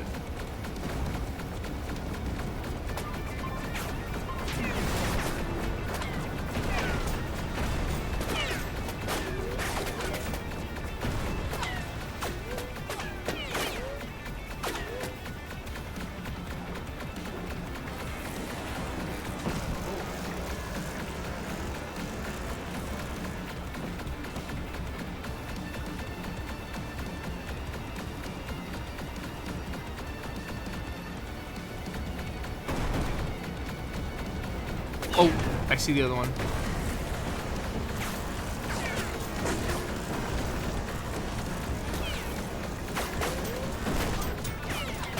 Booyah! Got him.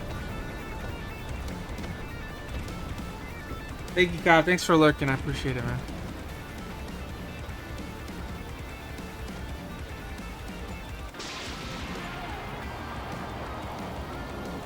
Alright, so we've unlocked the wave upgrade, and we cleared Titan. Mission complete.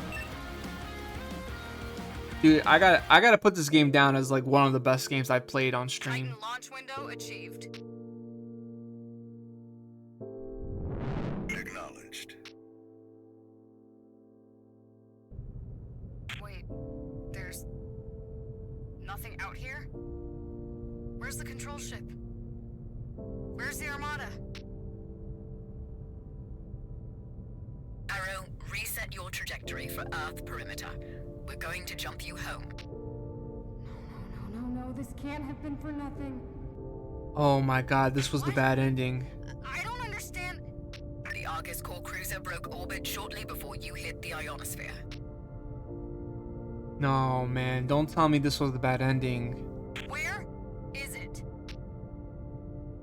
We have no idea. It's probably on the third path. Jump. Best guess it's beyond the Kuiper belt where it's too crowded to track. And it's out of your jump range. Yeah, it's the We're now option closer to where understanding what it's planning, but you're not going to get any answers out there now. The drive is primed for jump.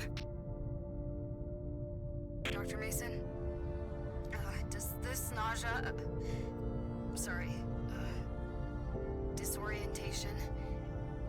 Does it ever go away? Disorientation? We haven't initiated the jump yet. I ask that question every day. Like, how does the disorientation go away? Does it ever go away? Yeah. Initiating jump. Safe journey, Arrow. We'll talk when you've entered Earth local space. We were so close. So... God, man, they make you feel bad about choosing this option. Oh, man. I had a feeling this would have been the bad ending. Yeah, it sucked the fun out of it. I still remember how fun it was to open a card pack. Now I just don't care about it. And not only that, now people are making card packs for anything. Like there's card packs for SpongeBob SquarePants. There's football cards. I mean, you know, name a famous TV series. There's definitely a card pack for it. They're probably gonna make the Flintstones card pack as well. Like there's a card pack for anything nowadays. Final Fantasy, Magic the Gathering cards.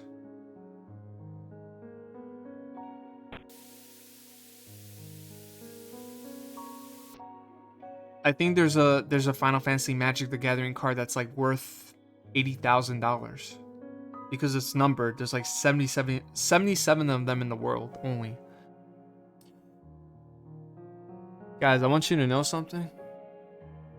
We're gonna play more of this right now. I want to see more of this game. This game did what it had to do. It hooked me in, and I'm hooked.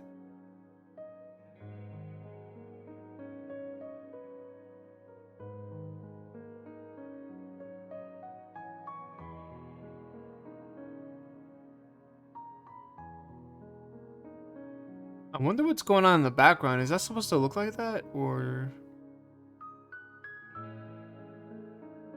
it looks like Earth? Oh my god, planet Earth took some damage.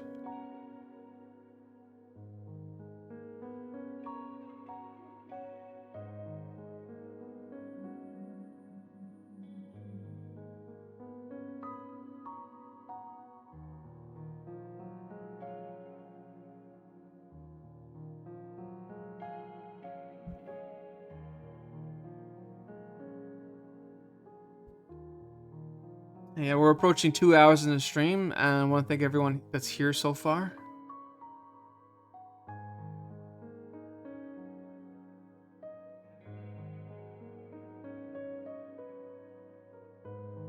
Question is, will I stream in the nighttime too? That's crazy. Would I? Would I be able to? I don't know.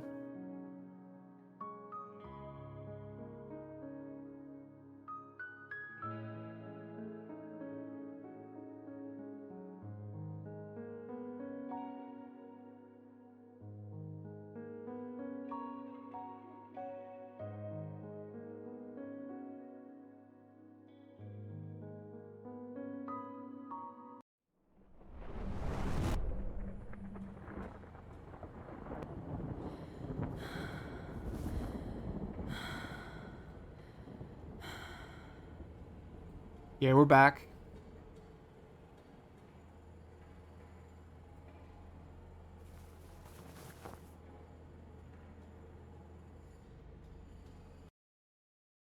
Dude, that is so depressing. Come on.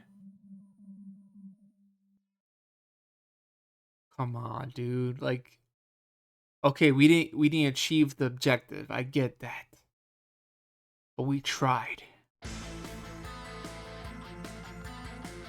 We tried. And we're gonna keep trying too. Fuck lunch. I'm not eating lunch right now. We're gonna go straight into the next objective. I think maybe we might have to do a new game.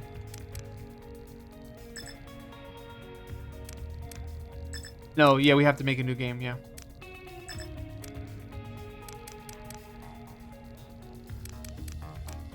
There is different modes though.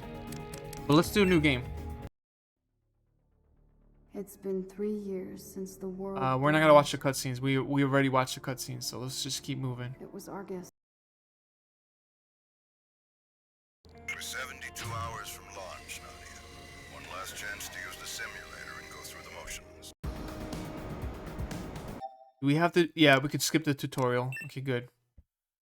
Because we already know how to play the game, so let's just play it. Red alarm, check. Magnetic accelerator channel is primed. Multiple signatures detected. Here they come.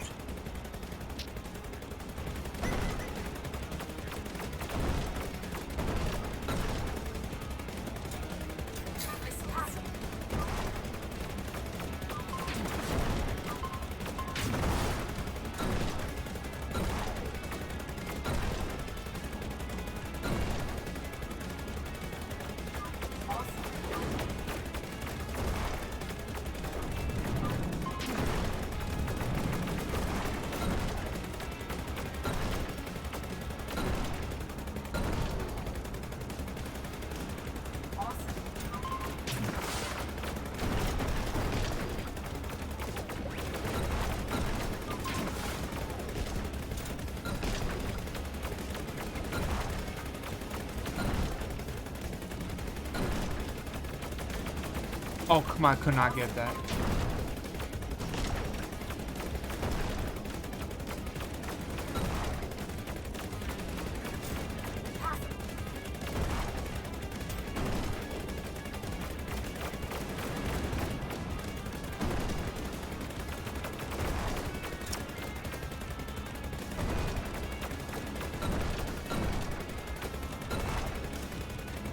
Looks like you stirred the hornet's nest.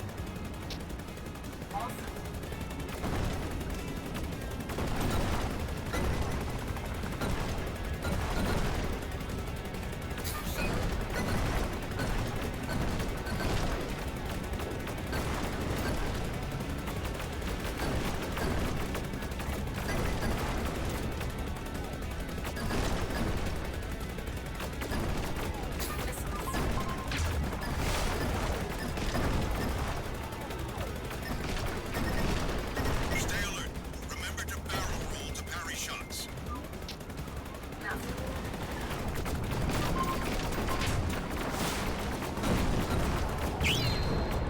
Ooh, nice maneuver right there.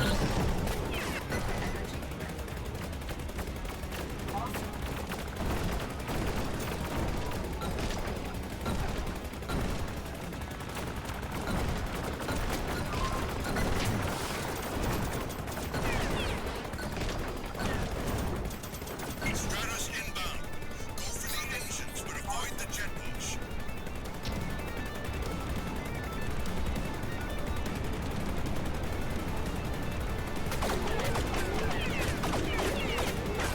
Oh god.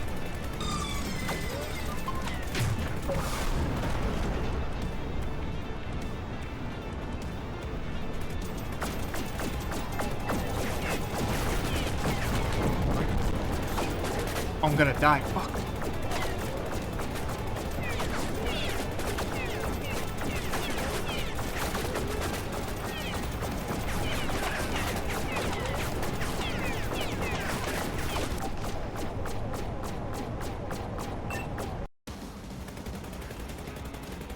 Stratus inbound.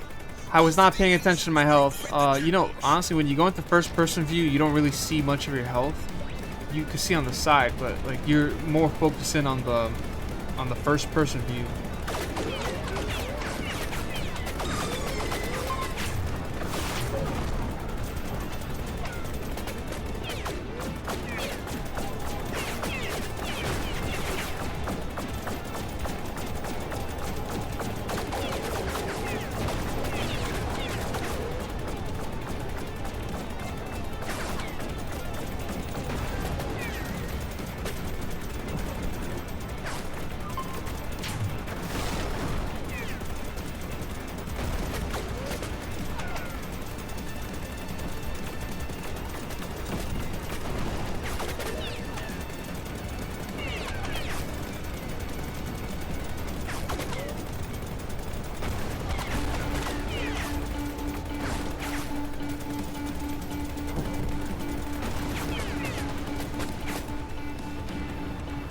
All aircraft report.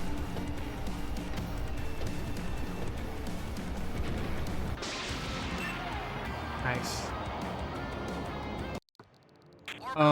We're probably gonna take the second path, the one in the middle. Good work. The scope's clear. You're gonna make your way through the Badlands. Be on the lookout for large debris that might be in your path.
I think there's a cap at like 6 missiles you can have.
incoming hazards. Let's go.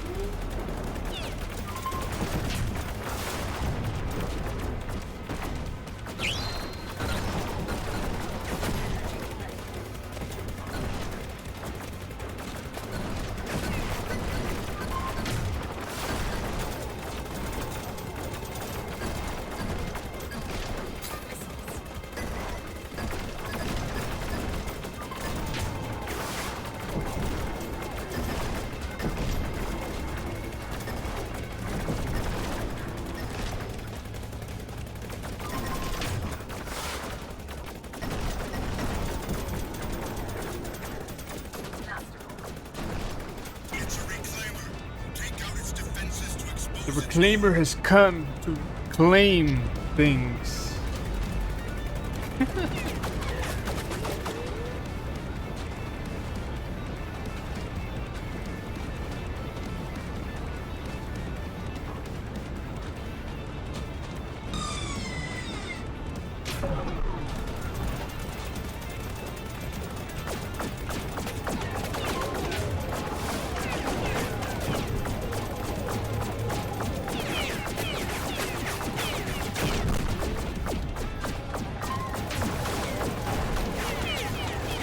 Whoa. Dude, what happened? Oh, we're good.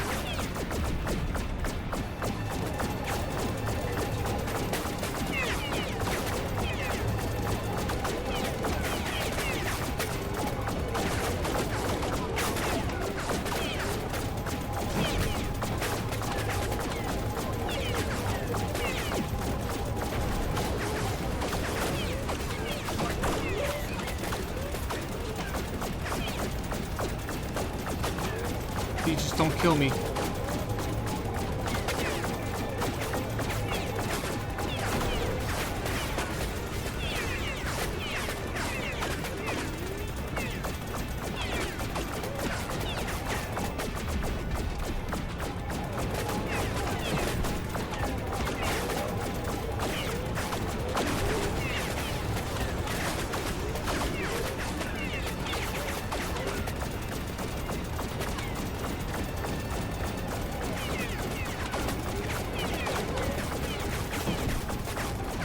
Please don't die. Don't die. Don't die. Don't die. Don't die.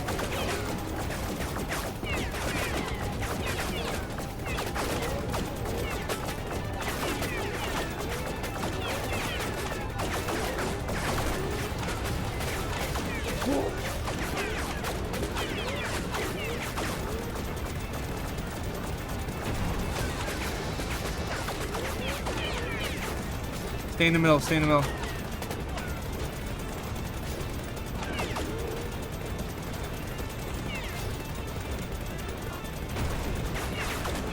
This has got to be like probably the hardest boss from the whole game.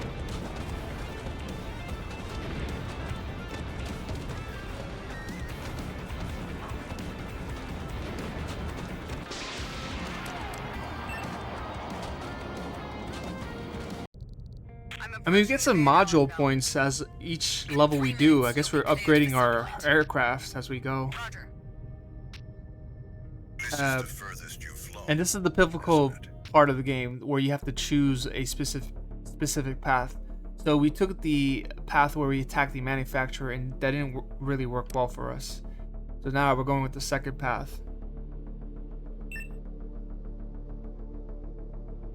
I'm not gonna waste what time we have on peripheral targets. We take the fight to Argus. Doctor. We need to prime the engines for a long jump. Umbriel, largest Uranian moon. We believe Argus has stowed the anemone in one of the satellite's extinct volcanic tubes. The anemone? A mobile drone manufacturing element. Highly specialized, well-armed, and defended by a telescoping carapace. Best we can surmise, it's the tip of the spear as far as Argus's manufacturing goals are concerned. If you want any chance to penetrate the Titan perimeter, you'll need to take down this asset. Good enough for me. Am I good to jump? I'm showing the Arrow's sub-light system is primed. Once you engage, you're going to experience some disorientation. Comms will be delayed while we reorient. Understood. Engaging in 3, 2, 1.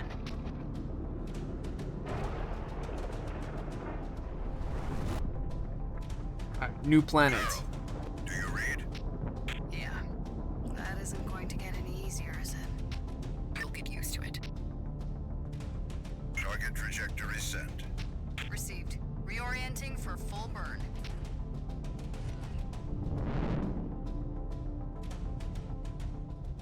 She tells me I'll get used to it. Like, are you the one in the freaking pilot seat right now? Nope.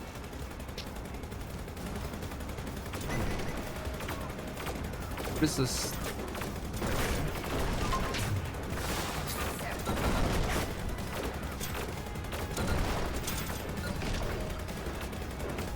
Oh, we have a spread. We have multiple projectiles here.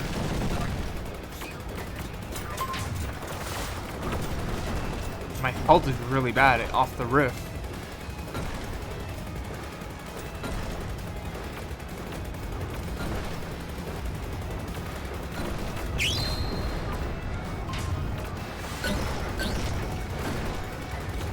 Oh boy.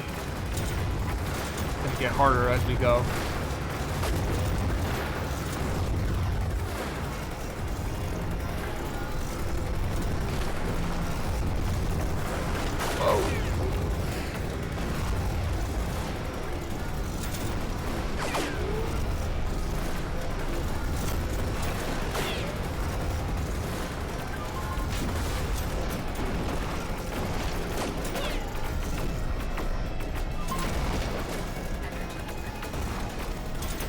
I have like one missile still.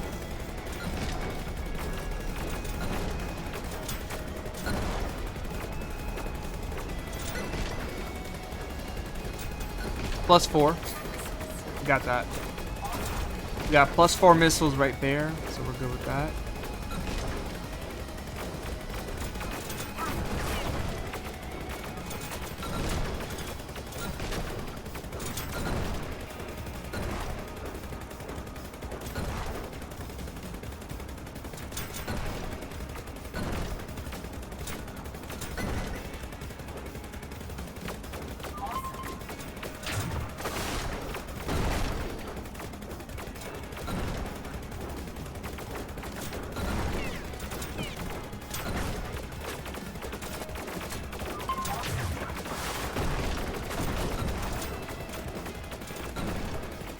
I mean, honestly, this whole level is just a giant hole.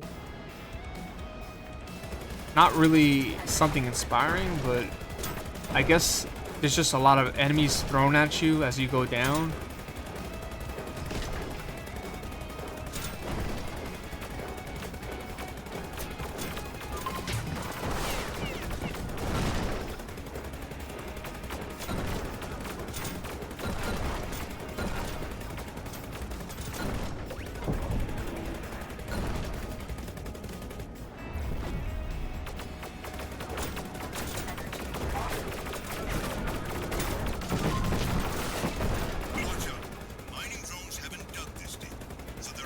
Wow, I took so much damage there.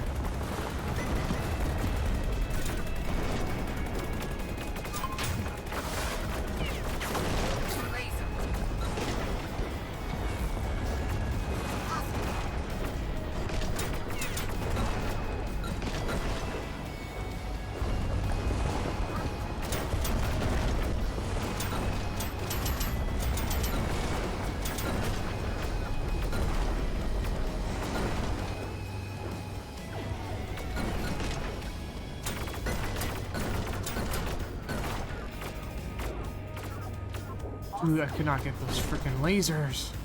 Missiles, not lasers.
Ooh, I almost crashed into that.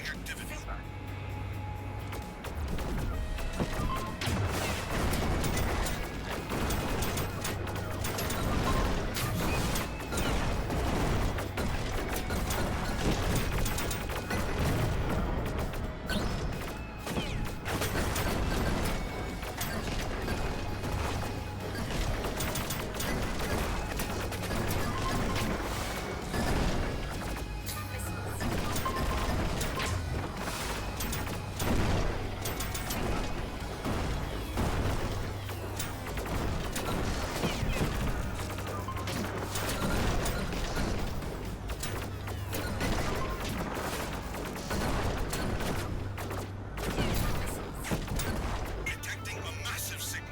That's the anemone.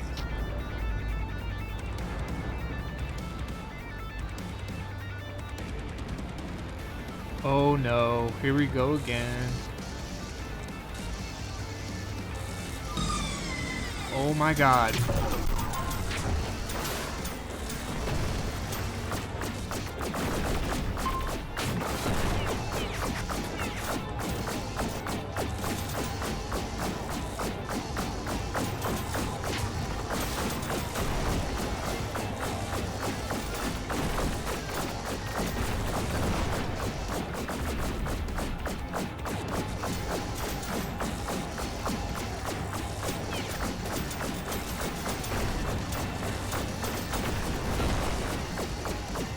Watch out for those lasers on the all over the place.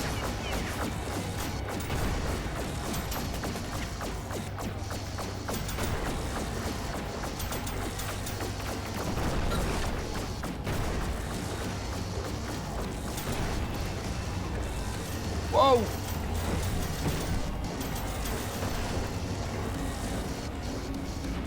Alright, bogey down.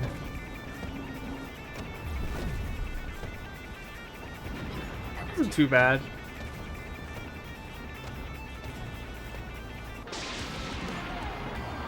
Mission complete.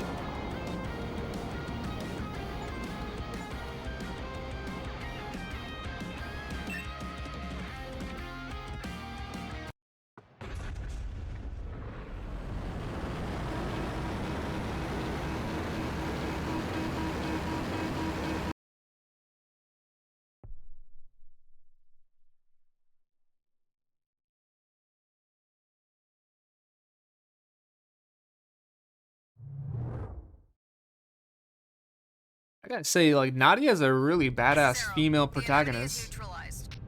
The next stop is Titan. Or, more appropriately, Titan Orbit.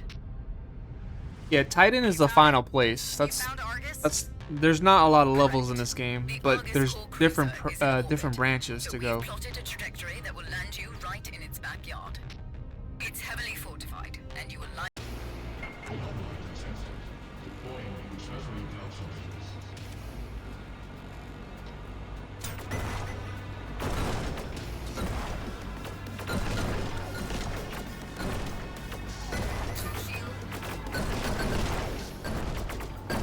But we do get to keep the lasers from last level, which is great.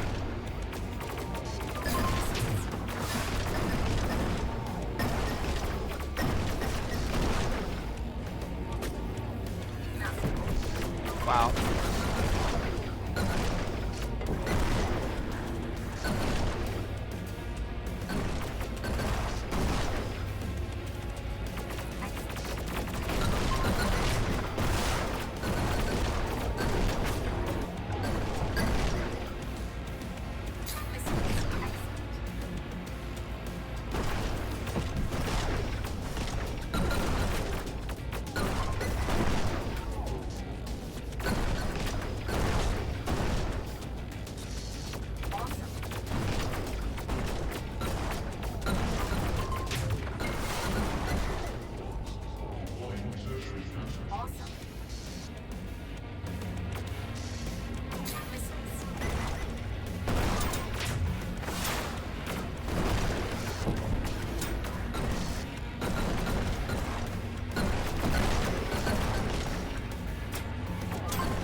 Yeah, I don't know if I took damage there, but I'm trying to avoid those big lasers.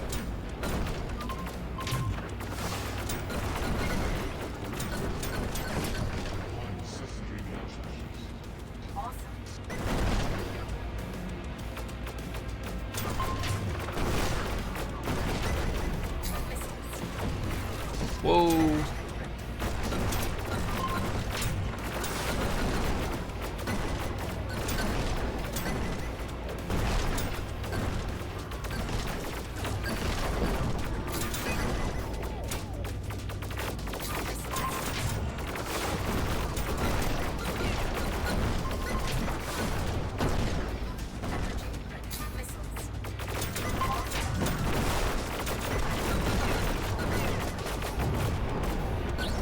There's too much enemies on screen.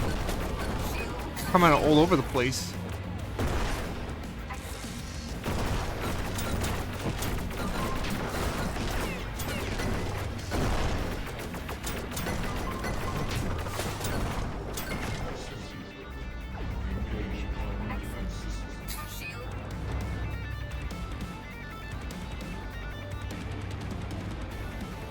Alright, we're definitely at Atlas right now.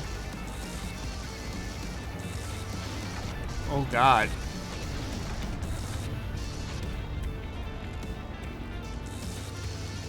So what do we do?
Hell yeah, motherfucker.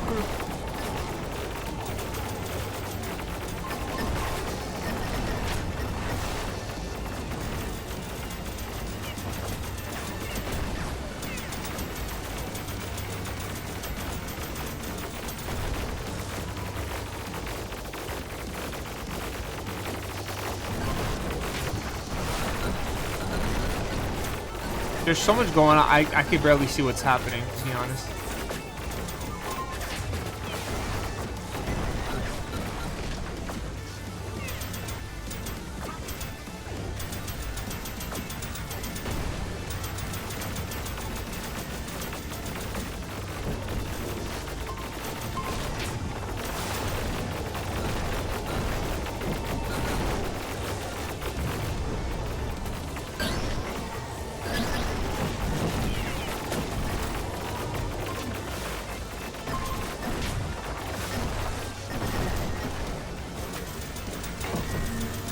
Oh!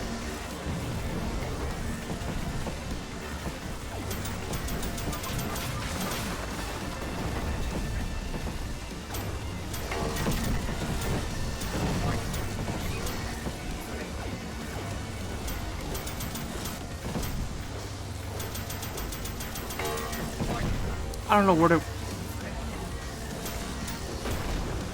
Oh my god, I got it though. I didn't know where to evade. There was missiles like all over the place, lasers all over the place. I didn't know where to evade.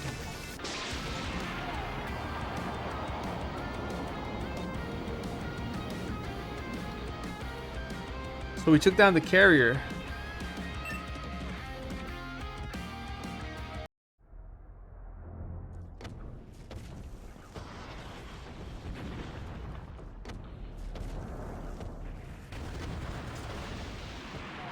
A lot of damage right there.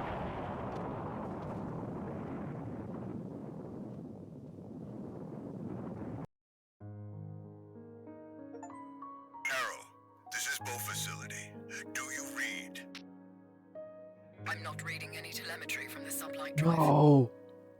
So, Nadia, it's wake gone. up. Please, no, please. Nadia, Please tell me she's not We've dead. registered an interrupt in the Argus network, but it must have used the Saturn relay to create a shadow copy of its directives. Sir, we're reading an upspike in network activity above ground. They've traced the telemetry signal to our location, multiple targets inbound.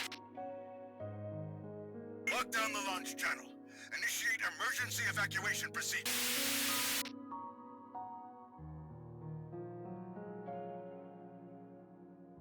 These endings are not making me happy, guys. I don't know. This is like actually worse than the first path.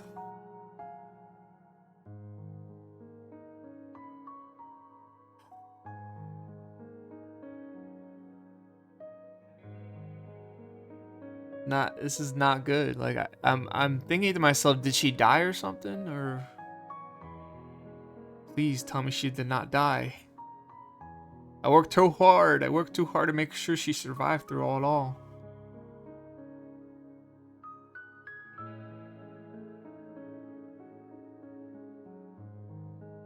And didn't the professor and the doctor have enough fuel to get her back to planet Earth? To warp her back, warp speed back her to planet Earth.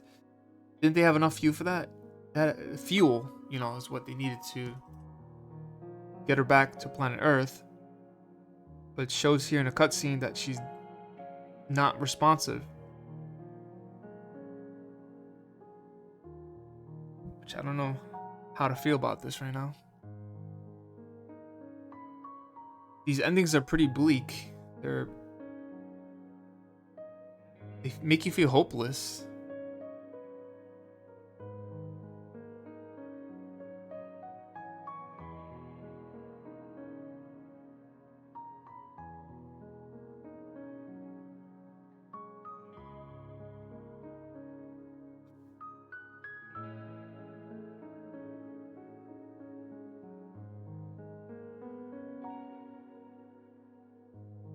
I'm thinking the third option is probably the good ending.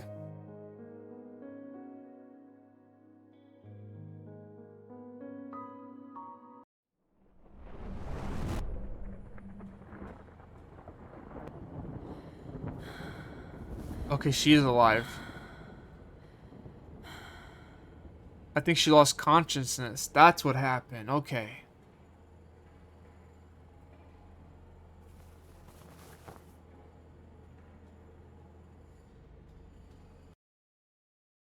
So the second ending, like, it seems like you accomplished something, but you're not fully satisfied with this ending. Binny Cat, I'm loving this game so much. Be right back. I gotta put you guys on mute, but enjoy the music here.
Alright, welcome back, everyone. BDK, you're just in time because we're actually going for the true ending. There's 3 specific paths to take, and the first 2 paths did not seem very rewarding, to be honest.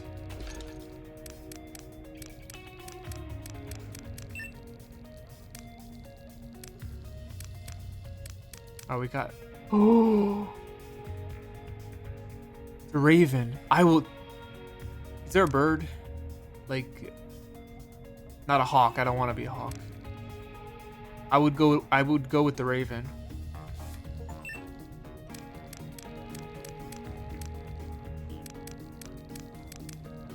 Ah, they give you all this stuff here. That's so cool.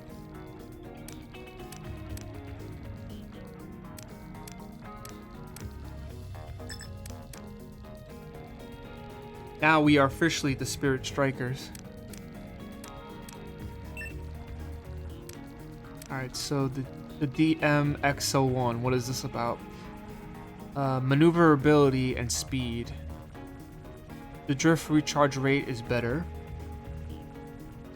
Let's do that.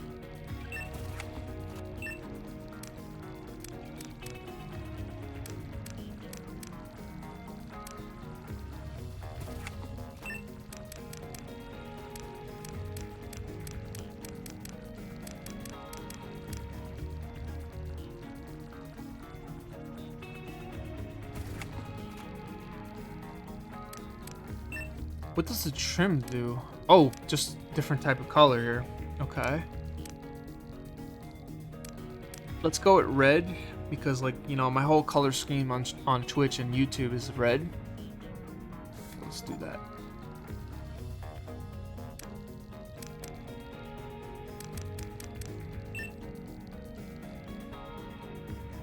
What the hell is an AY? What does that mean?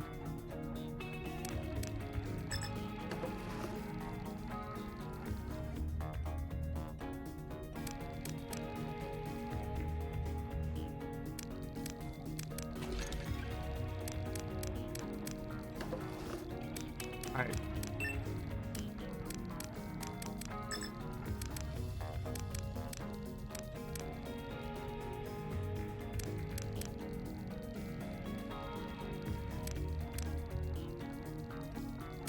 Let's do new game.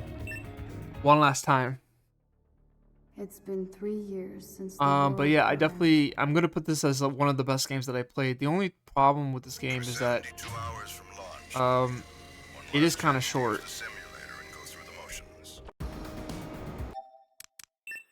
It is kind of a short game, but Ready for taxi. I wouldn't mind honestly trying to upgrade my R-wing, my aircraft, and trying to get all the abilities, the customizations, things of that sort.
Blue barrel.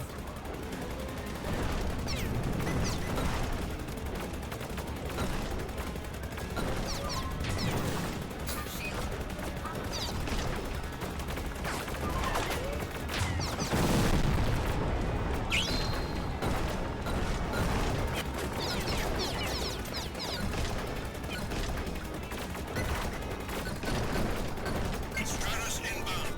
Go for the engines, but avoid the jet wash. I'll say one thing though. Obviously it's gonna be compared to Star Fox 64 a lot, but Star Fox 64 has a wider range of perspective and view as you play through the on-rail shooting sections, right? This game is a little bit restrictive. Like, you could shoot in the middle, shoot a little bit to the right, a little bit to the left. Enemies coming from the left side, the right side. Star Fox deals with that in a better way, where enemies are just like in front of you. They kind of like go around you in terms of where your cursor's placed at. But this game, sometimes the enemies are out of reach. That if you want to go for a combo, it's hard to make sure that you're able to get some of those enemies. But I'm liking the fast-paced action of this game. And there is like a RPG element to it as well. You look in the bottom right, you can, every level you go through, you upgrade, you level up your aircraft. You're just getting better the more you play this game, basically. And the first person view, I feel like you're more prone to getting attacked more in the first person view because you don't really see your outside perspective and how much projectiles or missiles coming your way in the first person view. But it's kind of cool. It's kind of like a bragging right to do that, like to go through the whole stage in first person view. Like in Star Fox 64, you could do that as well, but it's you're more prone to getting hurt than it's good for you.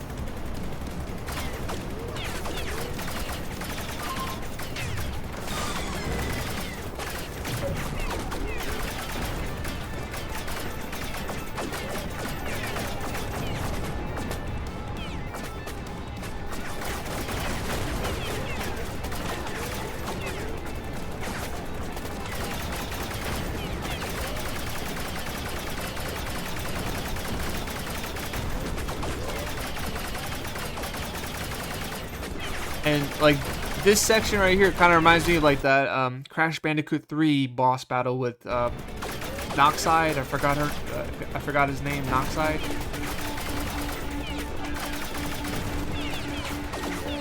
Where you're constantly just shooting at the robot ship.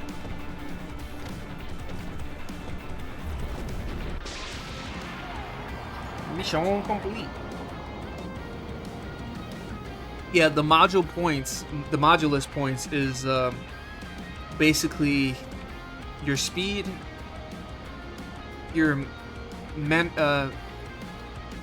maneuverability upgrade points, and miscellaneous points. SHC, I don't know what that's about. Probably your health or something.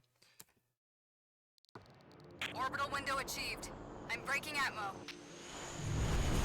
And they have like, honestly, they have like jet pilot lingos in this game. Like, they don't care. Like, if you don't understand it, you don't get it. But You've got to clear the Badlands before you can engage the sublight drive. The Badlands. The Orbital Grid Road 2000. You're gonna make your way through the Badlands. Be on the lookout for large debris that might be in your path. alright, so we're basically going into stratosphere now.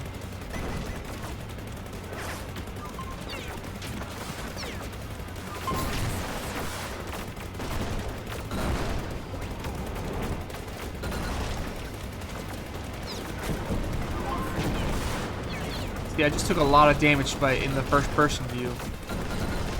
It's really not worth it for me to do it unless it's like there's an achievement for doing that,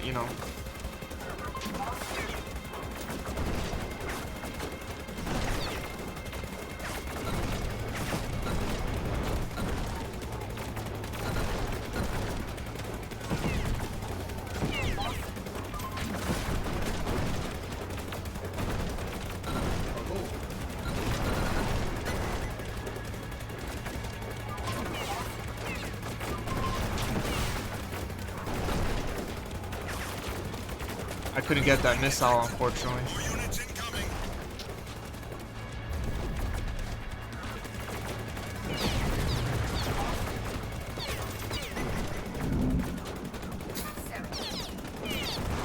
We just got a weapon upgrade, which will help with shooting down enemies.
Ooh. A lot of damage there.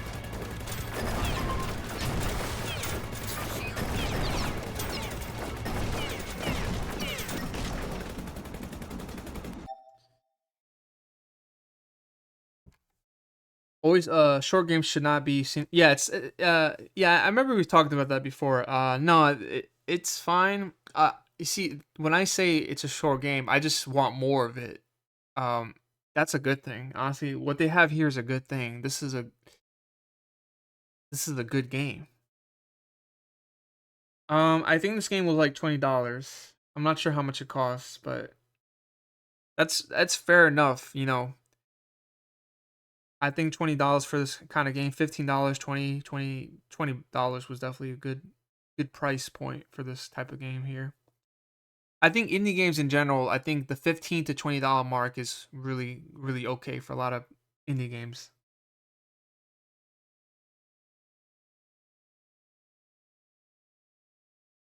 Yeah.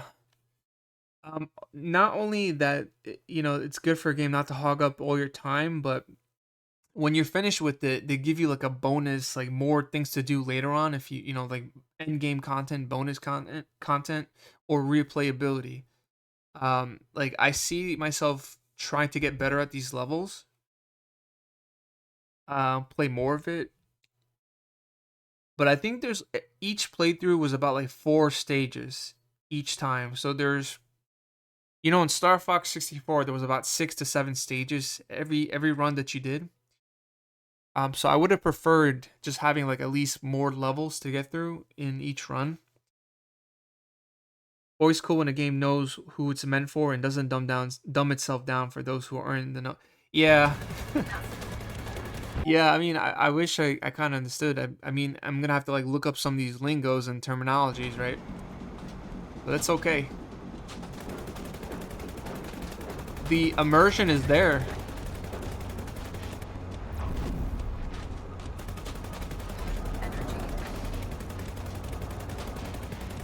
Also, the protagonist is a great character too. Like, you know, not afraid to go through and sometimes the protagonist here, sometimes she is doubtful of herself, but she still goes through anyways. She's very oriented on the mission, which I like. I like a lot, to be honest.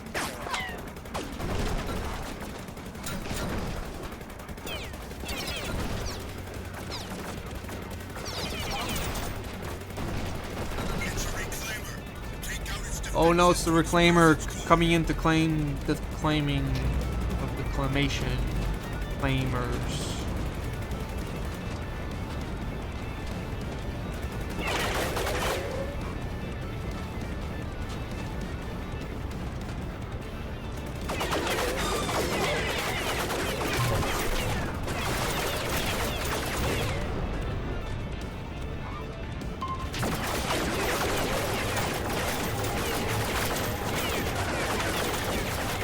But I'm like constantly doing a barrel roll, not to make sure not to die.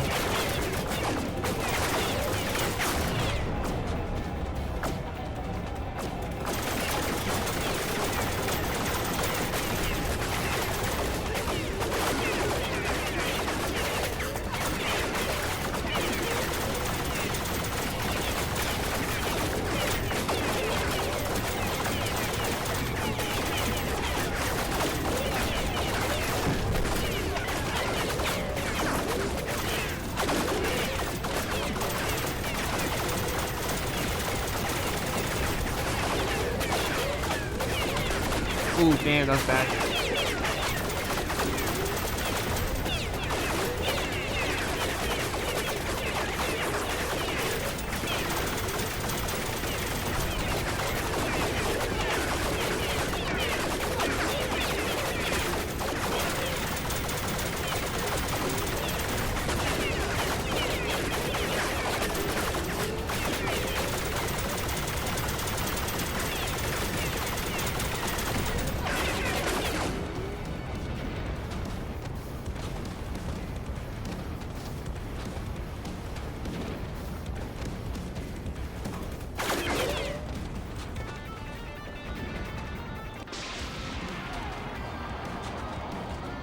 Also, like, you get to see the pilot's view, the camera on the top, on the bottom right. You get to see her actual expressions as she's fighting through the levels. You get to see whenever she takes damage, you see that she gets hurt, or whenever she makes a maneuver, you can see her making a right or left turn.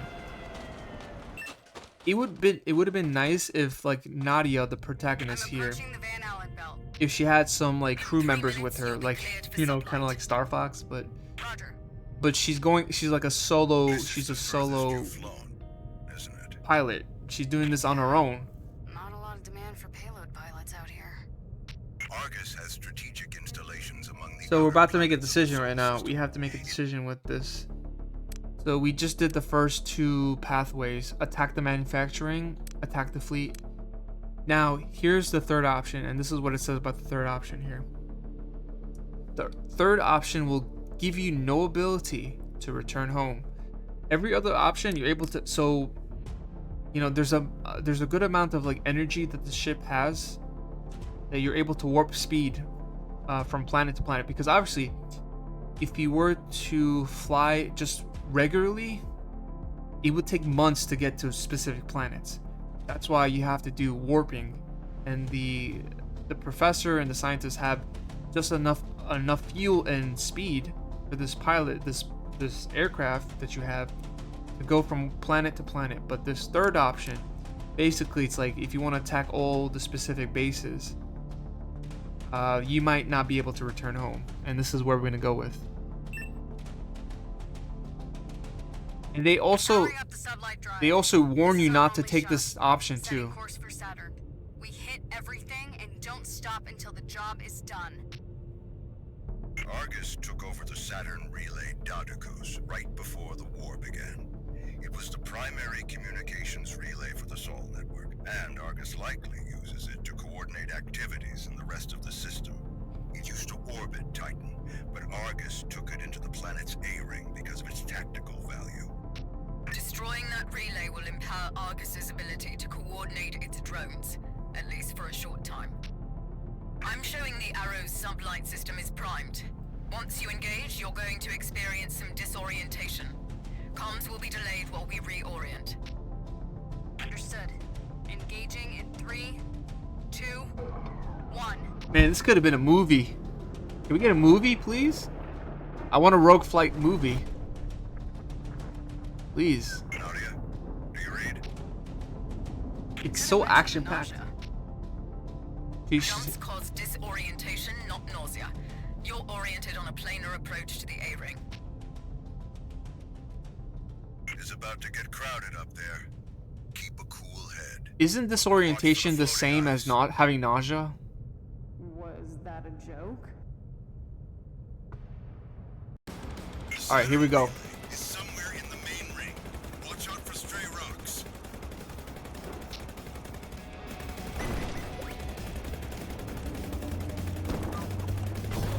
Oh.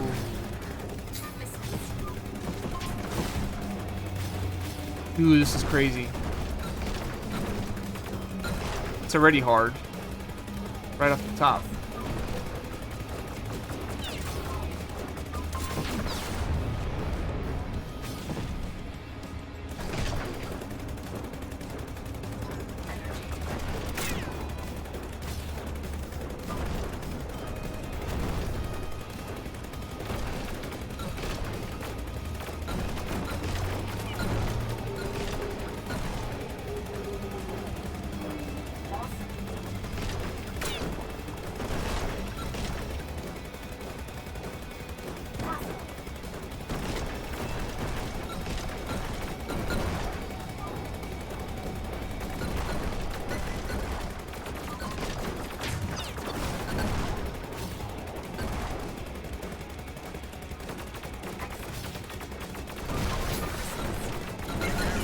There's a cruiser tracking you through the ice field.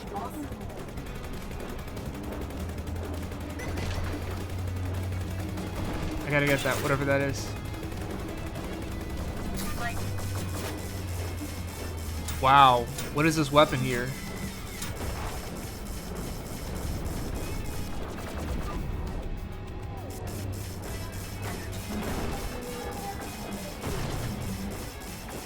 Incoming missiles here. I see it.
Oh, okay.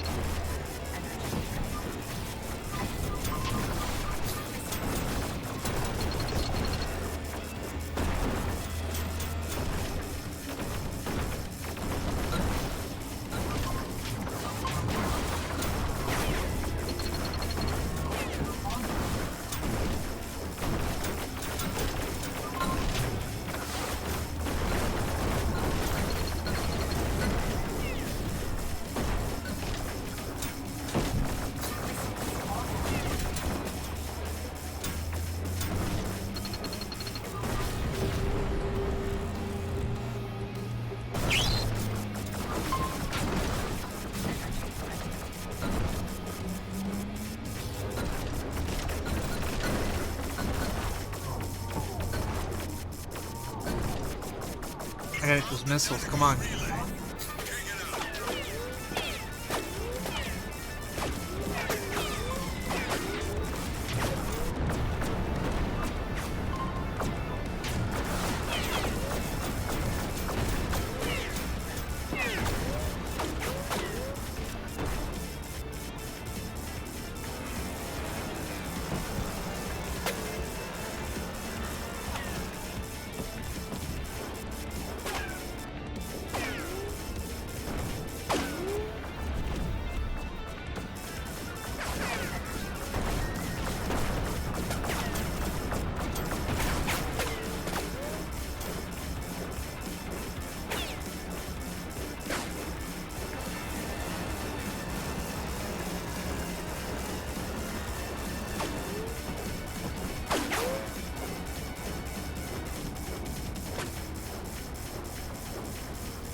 God.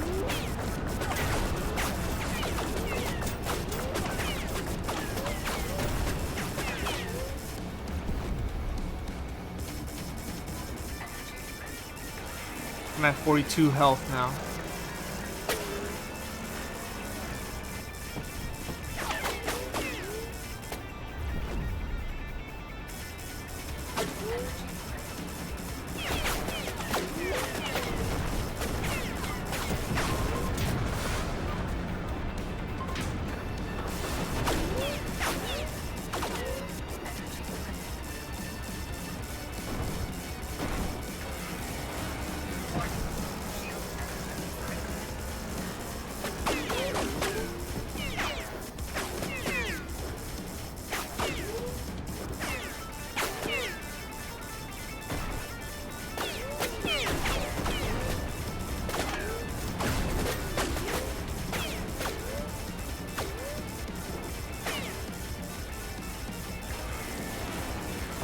Oh, come on.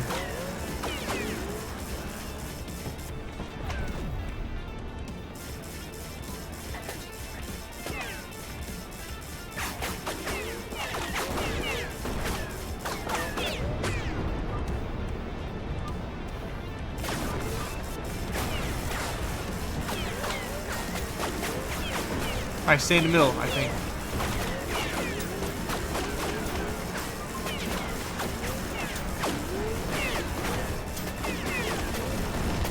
Woo!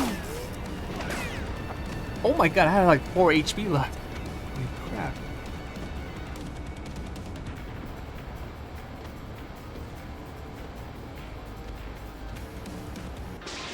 By the way, this is normal mode. I don't even want to know how hard it's gonna get soon.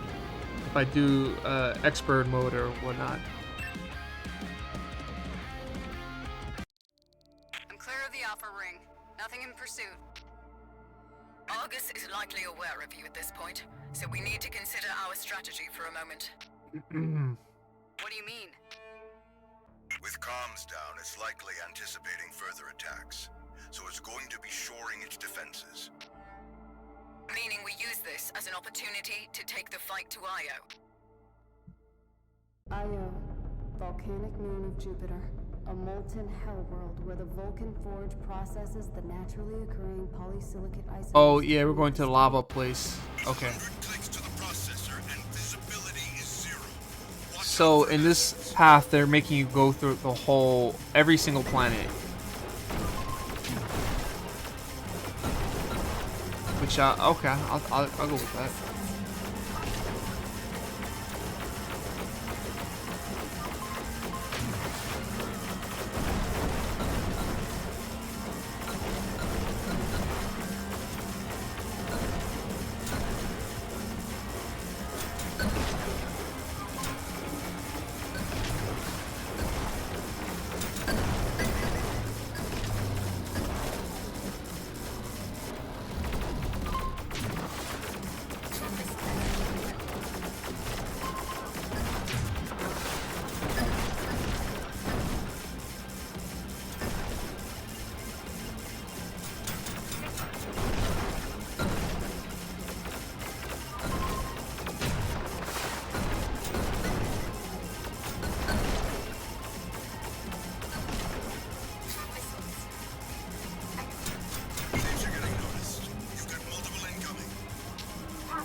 Still, I took damage still? What?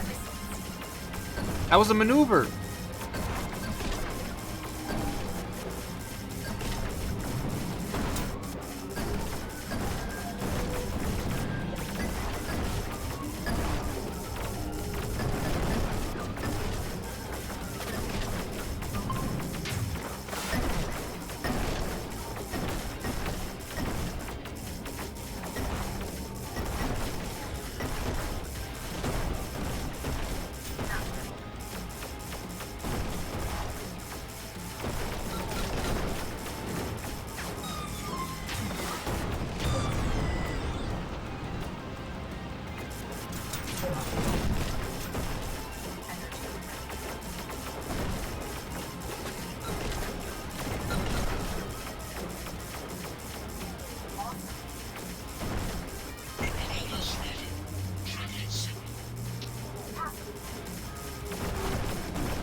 Okay, bruh. Deal with that, please.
Thing is, like, the projectiles in this level, like, you can't really tell it apart because it's like the same color as the lava.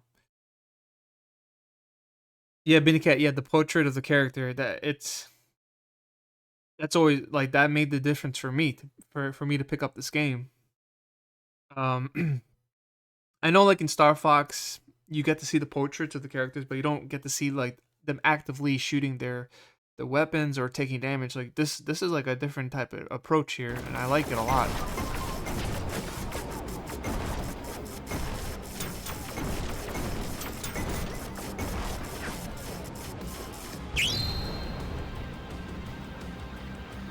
See, like you just saw her doing some maneuvers right there.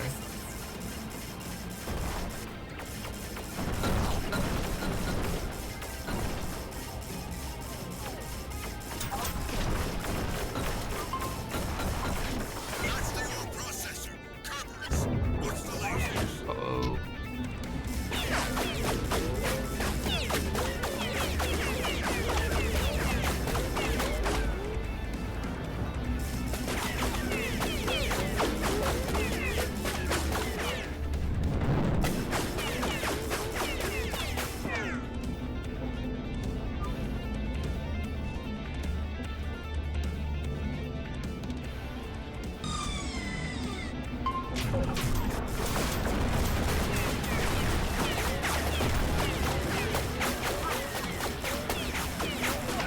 You have to shoot here. I would never have guessed like this is where you gotta shoot to keep doing damage.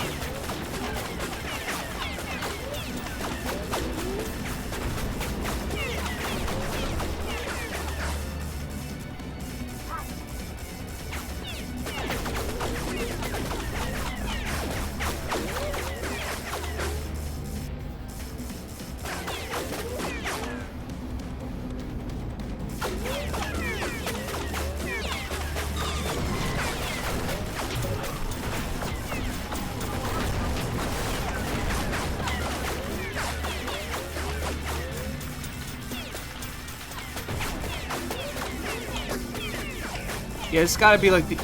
I'd say like this is probably the easiest boss battle. Probably.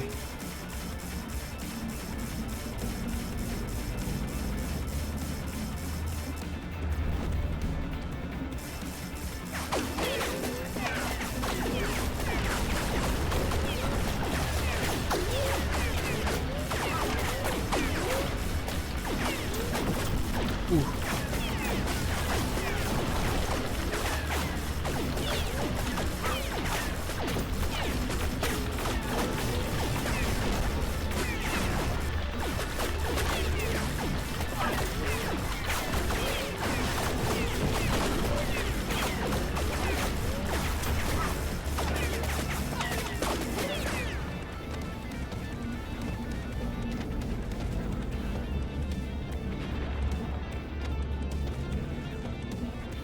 Honestly, I hope more people I hope more people get to check this one out, you know?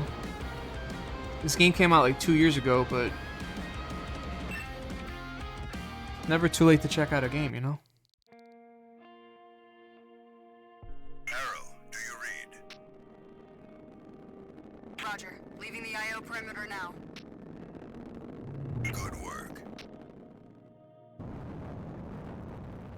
Where to next? Umbriel, largest of the Uranian moons. We believe Argus has stowed the anemone in one of the satellite's extinct volcanic tubes. The... anemone? A massive mobile tactical drone manufacturing element. Highly specialized, well-armed, and defended by a telescoping carapace. Why am I going after a drone factory? Don't we have bigger fish to fry here? I thought we were knocking out its resources. I've been reviewing my prior research into Argus's activities since you decided to change the scope of your mission. Really? Yes. And upon reflection, it appears there was more going on here than we realized. Currently, Argus operates via conventional nuclear fusion and solar capture. Unburdened as it is with concerns for organic life support, it's been able to reconstitute and restructure much of the previous research and tactical technology to perform other functions within its new scope. Efficient as it has been, it was still adapting our technology out of necessity. But your encounters thus far have made it clear that it started producing its own highly specialized units. For what? You remember what I told you about complex systems? Well, this is probably the most impressive example of emergent growth we ever could have imagined. She almost sounds impressed. Spit it out. Those legions of drones you're destroying, they aren't inherently tactical. They're designed to be networked, hence why you always encounter them in groups. They're deployed in mathematical clusters, triads, quartets, sextets. They work together as a functional unit, but not for offense or defense. Like an organism. Individual cells form functional groups that we call organs. Organs in turn work together to perform more complicated functions that they cannot accomplish individually, like expelling waste, cleaning the blood, or processing energy. Argus is taking the next step. I believe it's attempting to deploy a Dyson swarm. Wait, a what? A Dyson swarm. An orbital megastructure composed of tens of thousands, if not hundreds of thousands of individual energy collectors, networked in a geometric formation around a star. Conceivably, this could supply essentially limitless amounts of energy, harvested from the sun, transmitted wirelessly to the Argus central network. Essentially, making it unstoppable. It would eliminate its current reliance on the interconnected resources that we've been targeting. Even before the war, we lacked the manufacturing capacity to create something so massive, it was beyond our industrial capability. At least for another 500 years or so. I've had enough speculation. Am I good to jump? The sublight system is primed, yes? She's ready to go. Engaging. You don't know where she's going to, but she just We've wants only got to enough power for... keep going.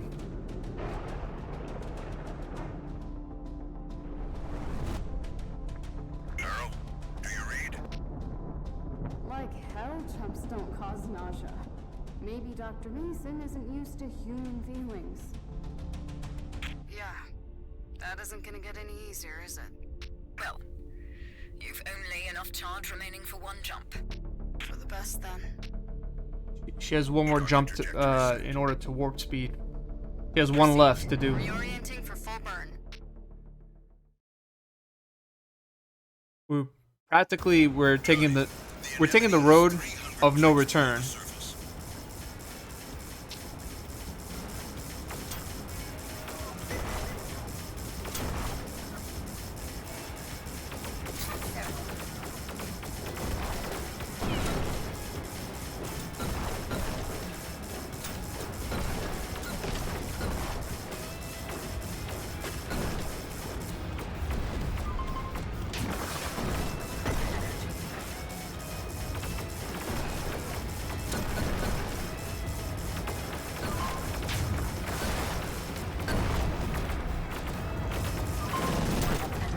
Oh shit, what? I think I flew into that. 300 clicks below the surface. I gotta be careful there.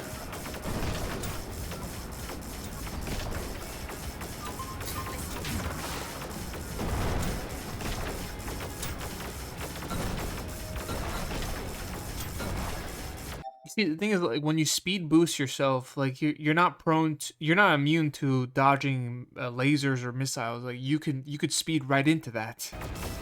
So you gotta be really careful.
Yeah, that's probably the boss.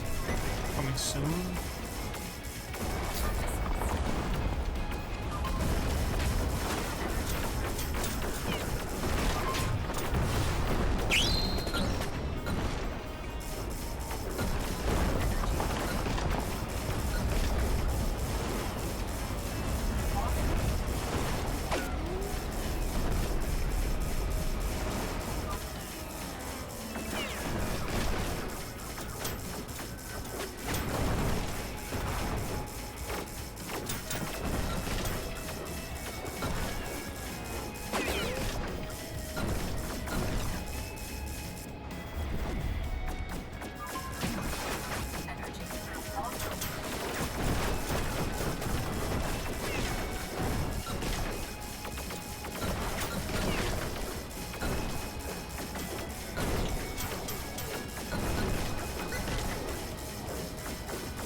Alright, we're about to fight the boss now. Final ending better be worth it, man. I've played this game 3 times already.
Here.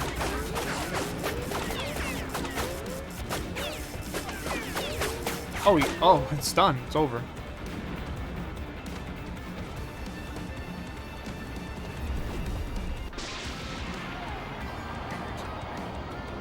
Mission complete.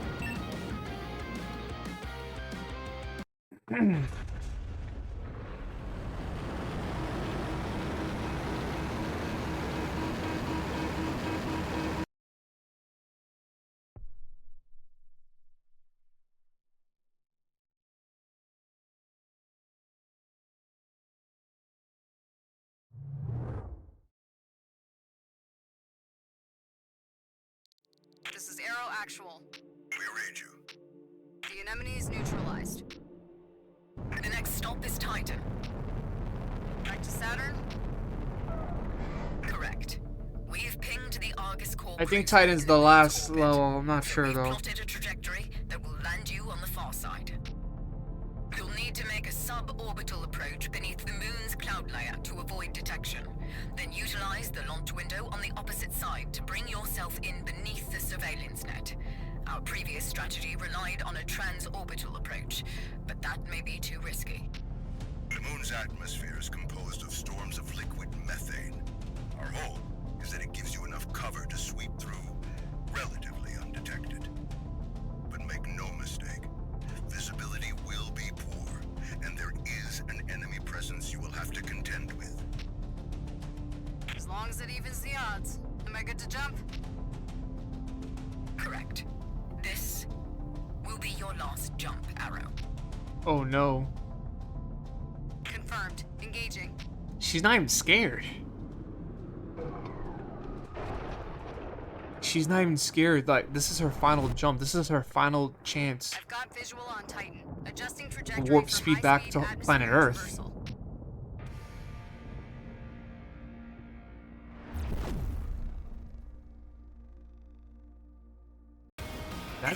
That is really worrisome. Like, that's bothersome to me. I'd be worried.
It's definitely much easier to aim in first-person view, but then again, you might take some damage as you go.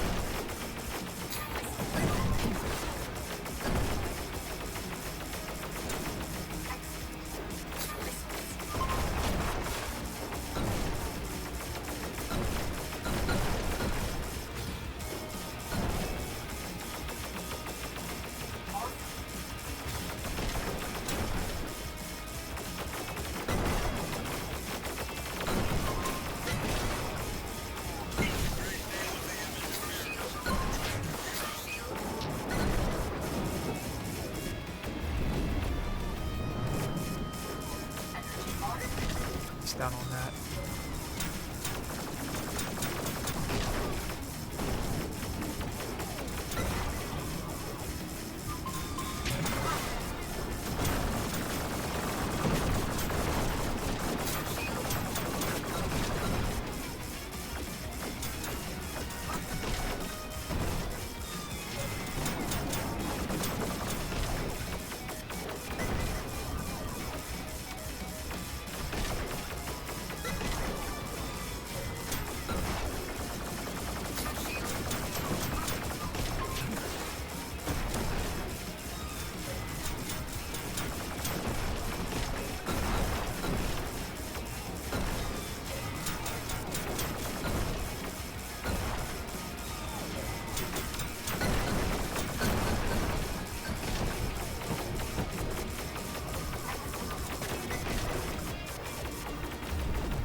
Wait, didn't we fight this guy before?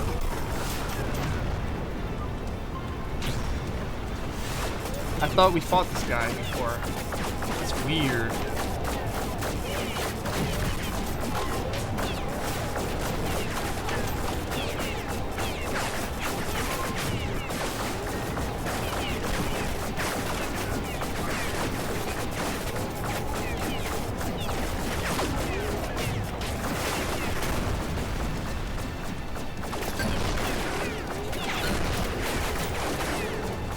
Look at that. Oh my god, dude, there's so much missiles.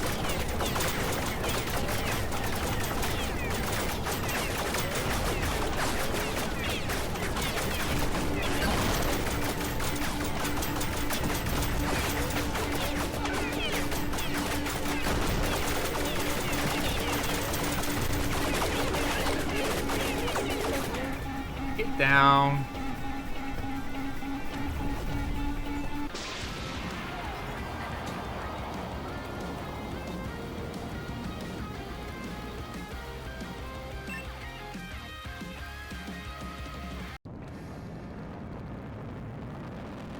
Chapter 7, Last Alarm. Escape burn achieved. I'm leaving Titan's ionosphere.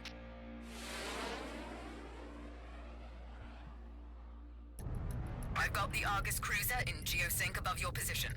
There's nothing between you and its immediate perimeter. It worked, Nadia. The door's unlocked, and there There are no signs of any additional defenses. Roger that. There are no comms once you enter the cruiser. You need to make a beeline for the aft core section and destroy the Argus Unity cluster. It's got an independent defense system, and it's shielded. Understood. Good luck. A reminder, she can't jump back. So this is like do or die mission right here.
That was a great maneuver, actually.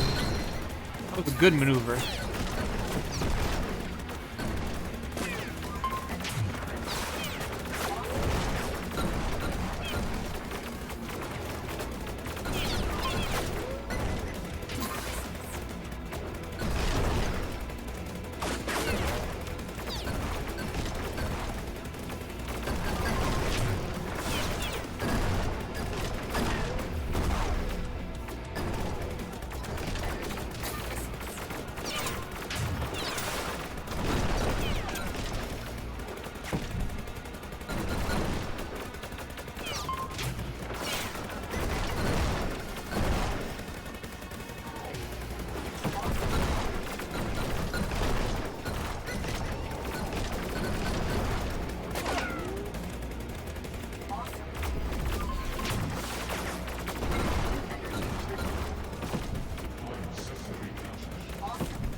There's just so many things dodging, evasion, all this stuff I gotta avoid.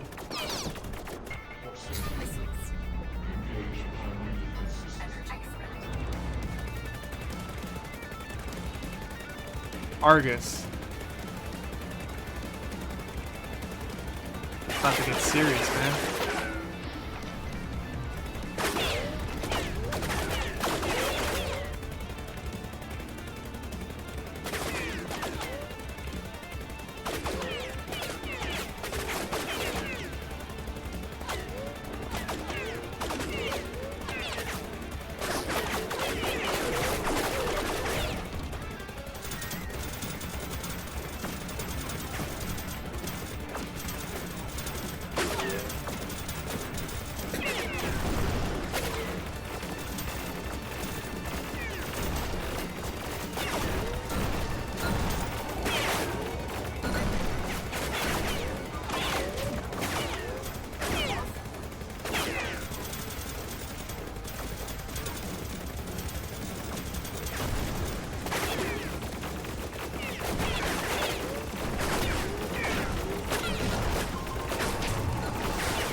shit.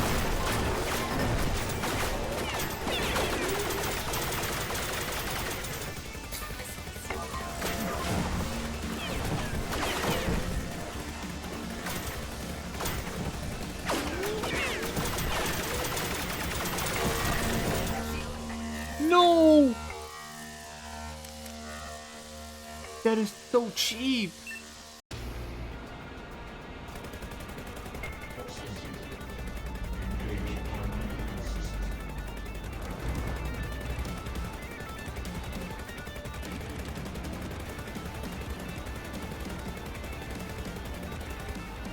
Damn, bro.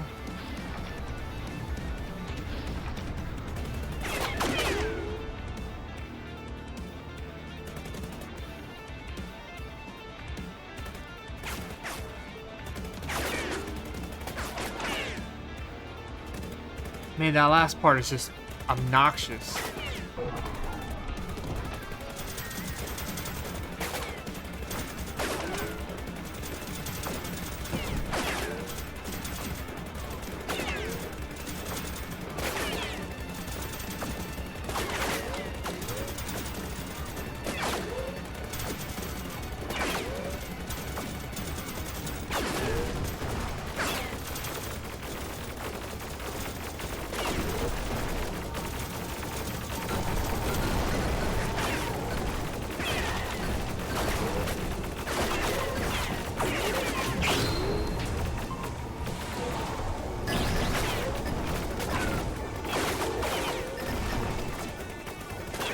Oh,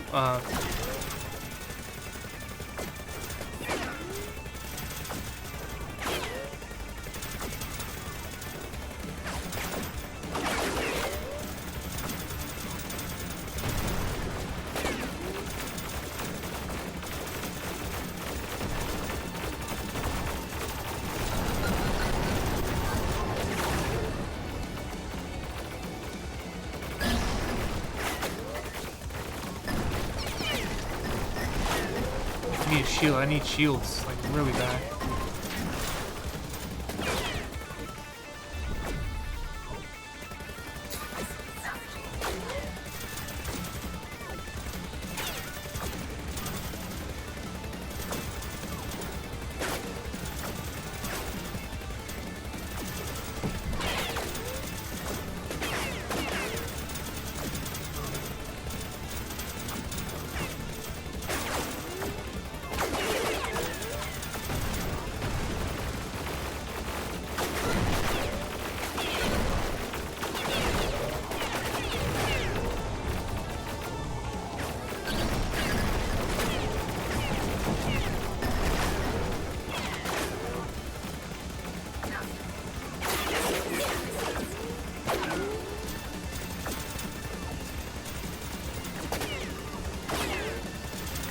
My health is bad. I just noticed it now.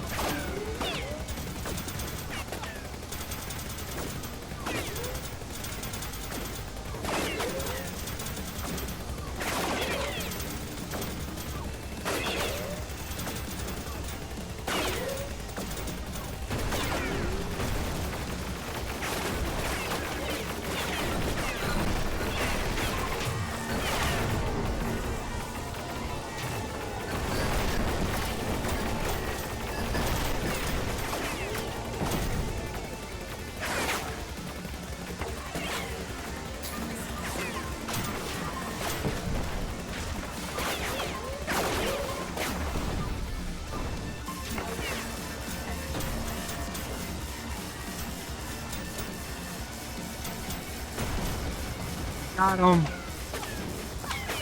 Go. We destroyed the computer system.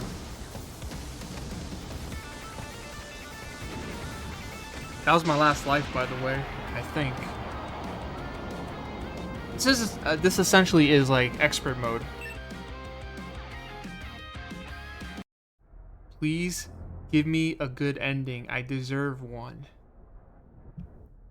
Been quiet all day. Come on. I need a good one for excitement.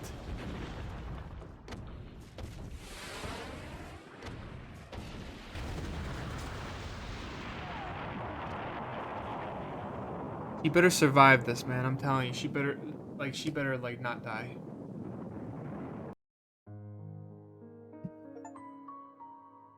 Arrow! Arrow! Damn it, Nadia. Do you read? I'm here. The ship took She's alive. a beating on the way out, but it was worth it. Arrow. Nadia, you did it. The entire Argus network just went silent. Topside patrols ceased minutes after the explosion. We're getting reports. All of the autonomous units just went into standby mode. So we won? Yes. Yeah, screw the Argus network. Humanity has a chance. We Nadia, have a chance. I'm getting some anomalous telemetry. You need to reroute power from the sublight drive immediately. Dr. Mason, I didn't think you cared. What are you talking about? I'm reading a critical event in progress. It's going to overload. We knew this was gonna be a one-way trip, Doc. No. I think I'm gonna take a nap. Perhaps we'll have time to chat later. We'll be here. She better be good. Like, she better be good. She better be good.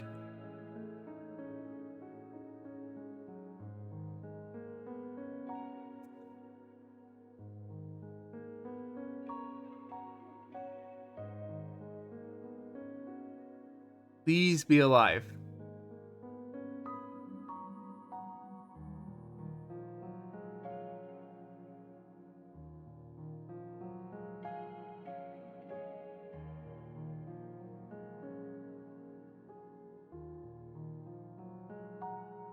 I don't know what to say, honestly. I'm anticipating the ending for a conclusion here.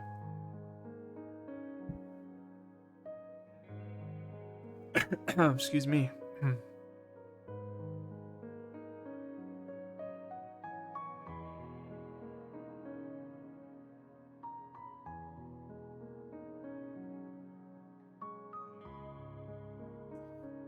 Really, like, this was probably the only path to take. You know, the third option was probably like the full experience, to be honest.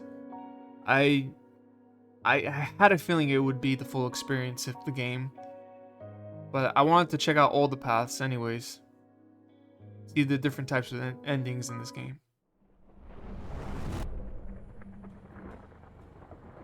Alright, she's good.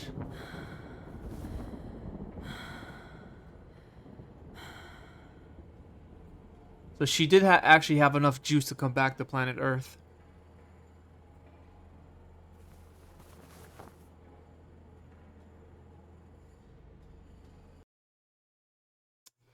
What is up with these endings? Like, they're kind of lackluster. They're like they don't make you feel like you did much. Like, I'm glad that she's alive. I'm really glad that she made it out back to planet Earth, but that's just I wish there was more to the ending.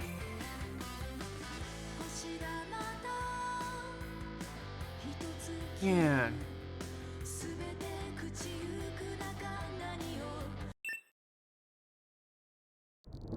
Like, you got me all invested into this game. What is this?